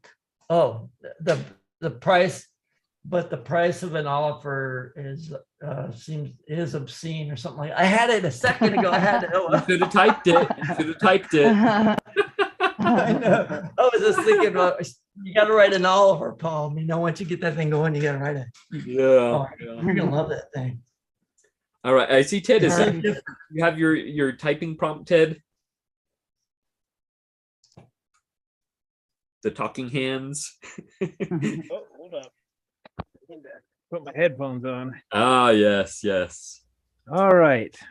Actually, Larry kind of spoiled it. Oh no, I didn't copy you, I promise. Roses are red, typewriters are keen. Take ye a look at this awesome machine. Excellent. And what machine did you use in that cursive? Yep. I used that What machine for it. That Montgomery Ward signature 440. Oh, The Spencerian. Brother, JP1. Nice. Yeah, it's a pretty script. And you can use bichrome with the brother Elite cursive. Yeah. And here I was thinking that whole page was the typing prompt. Nope. Those are my ideas for yeah. my upcoming correspondence. Yeah. If you're only going to do a one word typing prompt, you're going to get, I know, right? No, but anything is fine. So I appreciate it, Ted. Well, there you go. Excellent. Let's see. Christoph, how are you doing?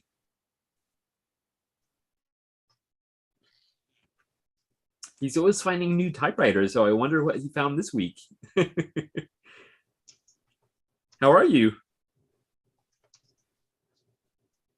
Oh, is your microphone working? I think your microphone isn't working. Yeah. Oh, there we go.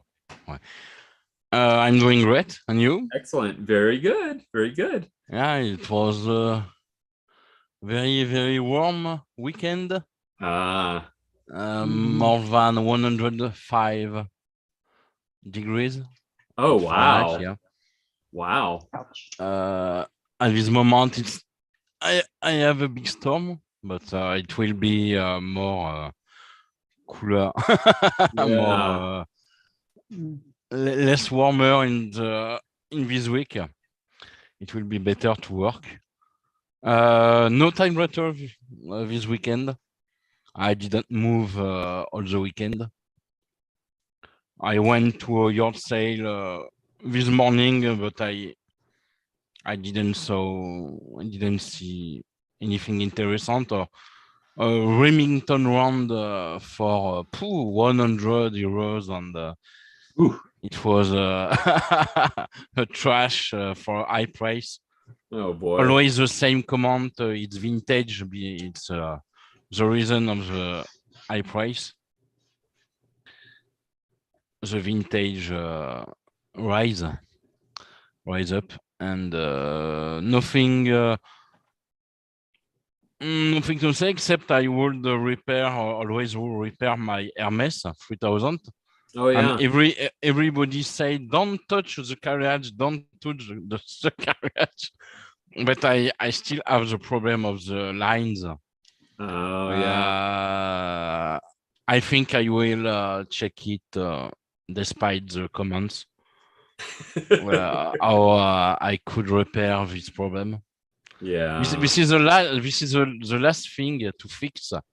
Yeah. Before writing something, because it works very very well. It's very I love to type with typewriter, but I just have to fix it. Yeah, that must be frustrating when it's such a wonderful machine, and yet it has that the line advancing issue. Yeah. Yeah. And I saw the May Travis Oliver. Wow, what a fantastic machine! I know. Huh? Very, very, very beautiful. Do you ever see those there? Sorry? Do you ever see the Oliver 9s in France? A friend sent me a photo of a library in the north of France.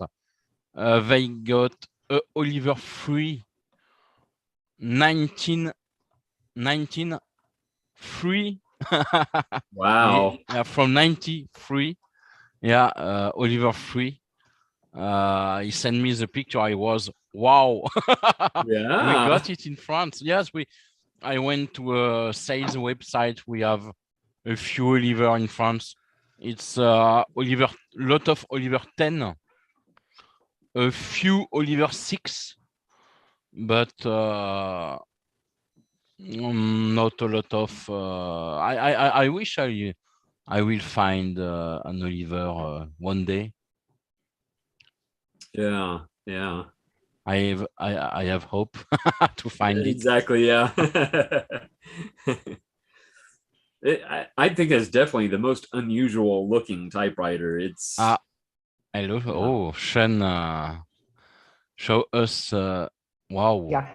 Fantastic. Oh, well, May's got hers out, so I like when everybody gets the similar ones out. So yours is.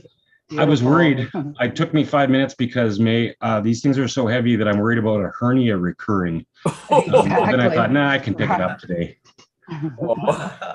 Wow, yours is nice and shiny.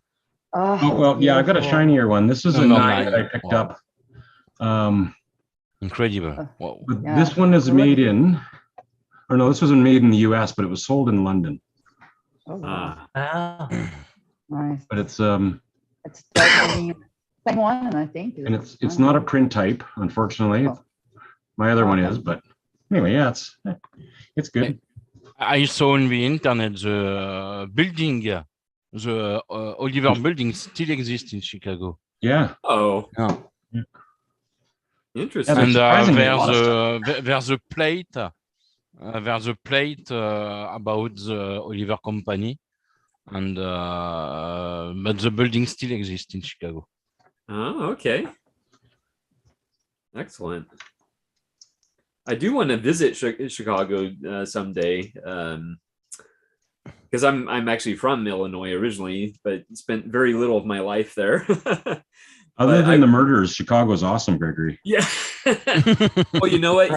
Here in Southern California, we have Highland, California. And when I worked at the newspaper, I was in the advertising department, so not like news or anything. But one of my coworkers kept a map up on the wall, and they would put red dots everywhere where there had been murders. And there were a lot in Highland. So yeah. It's probably better you don't know everything about everything. Exactly. Yes. Yeah, definitely. Yeah. So Christoph, you're was there anything else new? No, nothing else new. Oh, okay.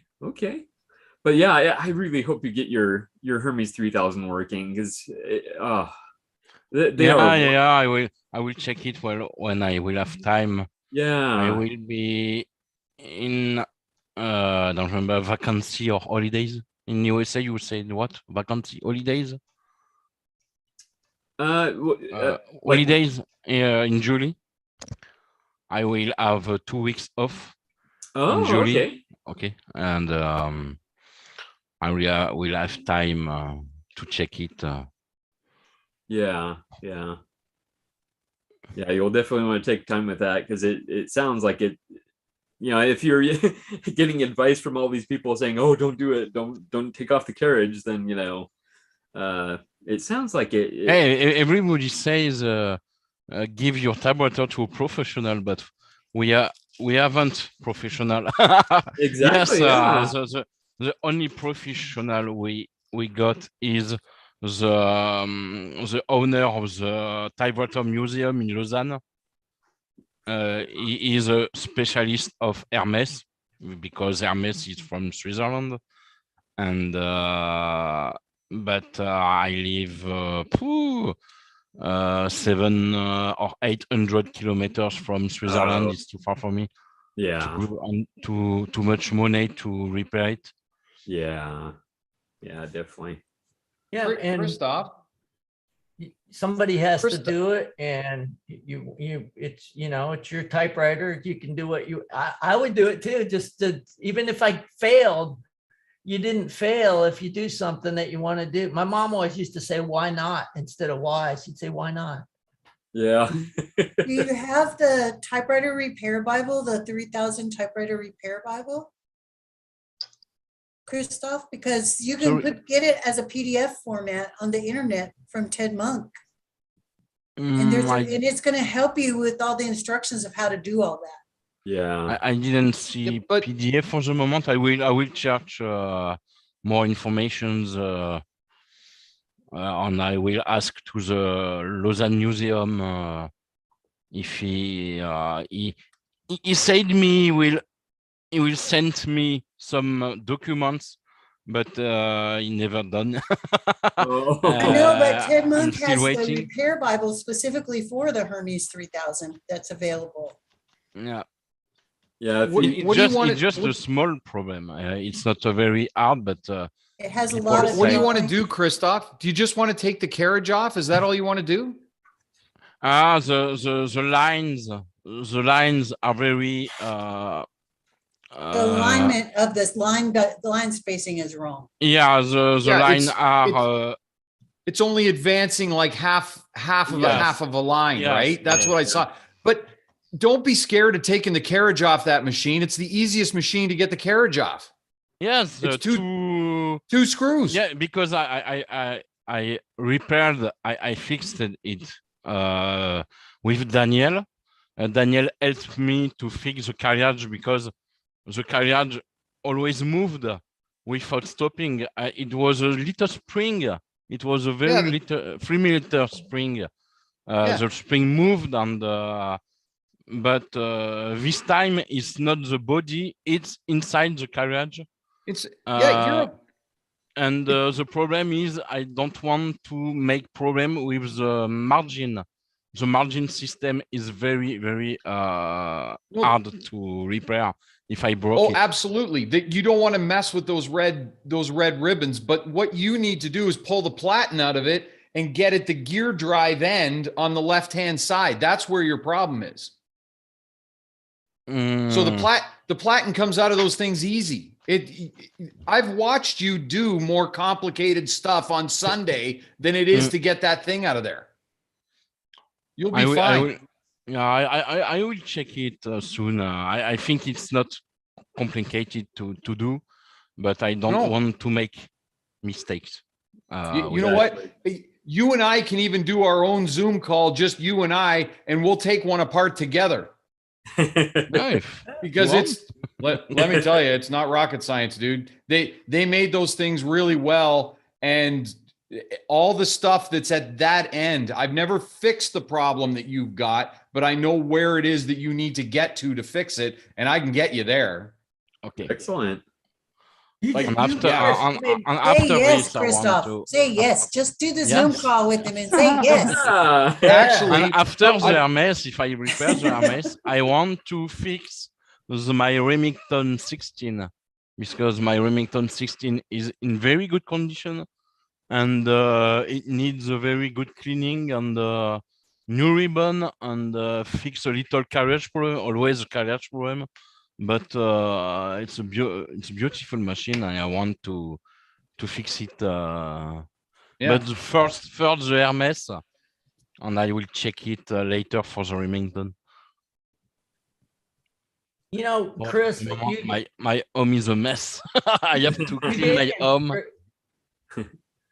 Isn't it? I think it's a great idea to do Zoom. You know, they already have a maintenance group on Facebook, which doesn't get a lot of use, but it seems like some of you guys that do maintenance, I mean, it might behoove you to just say, hey, I got a workshop for an hour on Zoom every week, every couple of weeks or something, and get people watching fixing a certain model or something. That might be pretty cool. Yeah. I think Sean's up for that. Yeah. Well, I mean, it is time consuming, but I mean, if I don't know, just it is. But like if you've done, I don't know. I think like I don't know everything there is to know. I'll tell you that right now. But I've had so many platens out of so many Hermes that I can do it with my eyes closed now, right? And I've done a couple of Vosses, and I wouldn't stand up and say I know that much about Vosses, but Hermes, I can do those ones with my eyes closed. They're not bad to do. Now, like I say, I haven't fixed that line sync problem because it's a sync problem. I think it's a sync problem between your line advance and where the detent is hitting that gear on the end. I think you got a problem there. I haven't ever had to solve that problem, but I can get you to where you need to be to figure that out. Excellent. Okay, thank you. And so could Sean. I imagine you've had a ton of Hermes apart, right? Just a couple, actually. I've only worked on two, actually. I've just really never had a Hermes that has had a problem, to be honest with you, which is, I know not true. I just happen to be lucky that I've my few Hermeses that I've got. My Hermeses? Hermes? Hermi? Yes, so it's like moose or meese. My Hermes and my Herme. I've only had a couple of her. I think I've had about 6 of my own, and then I probably had another 8 through for repair and things like that. I put platens on a bunch of them. So it's through JJ Short. I don't do what Bob does. Bob's better than I am, but nobody does what Bob does. Well, yeah, I'm like you, Sean. I box them all up and send them down to Peter, and Peter takes care of it, right? You can't be a pro at everything, but yeah, Christophe, nous parlons un peu de français. J'assiste à toi à la repair de la machine d'écrire. C'est pas de problème. I will show you a picture of if we talk the same thing together. Where is the button? The button is here. Up. This is this problem. The first line, yeah. Yeah. Yeah. That's you. Okay. I saw that before a couple weeks ago. Yeah. Okay, so this is the first line are in 0 and 1 for the second line is 1, and this is my problem. This is my last problem to fix because everything works. The margin works perfectly. This is the first problem of every Hermes owners had. This is the margin problem, but I have not margin problems. Good. This is the last thing I have to fix. Good. You're almost there. Yeah. And the great thing about Hermes is that they're worth whatever time you got to put into them. 9 times out of 10, they're worth the effort. They're worth the nightmare to find parts. They're worth it because once they're together, you're going to either love it or you will never lose a dime on it. So it's one or the other. Yeah. Okay, I'm shutting up. That's it. That's it for me. Yeah, but good luck with that, Christoph, and we look forward to hearing what comes of it, and yeah, we have faith that you can fix it. So, thank you, everyone. You're welcome. You're welcome. So we're at the 4-hour mark, but if anyone has any typing prompts or last minute questions or comments, but otherwise, I think we'll go ahead and wrap up. I wanted. Yeah. I've had this.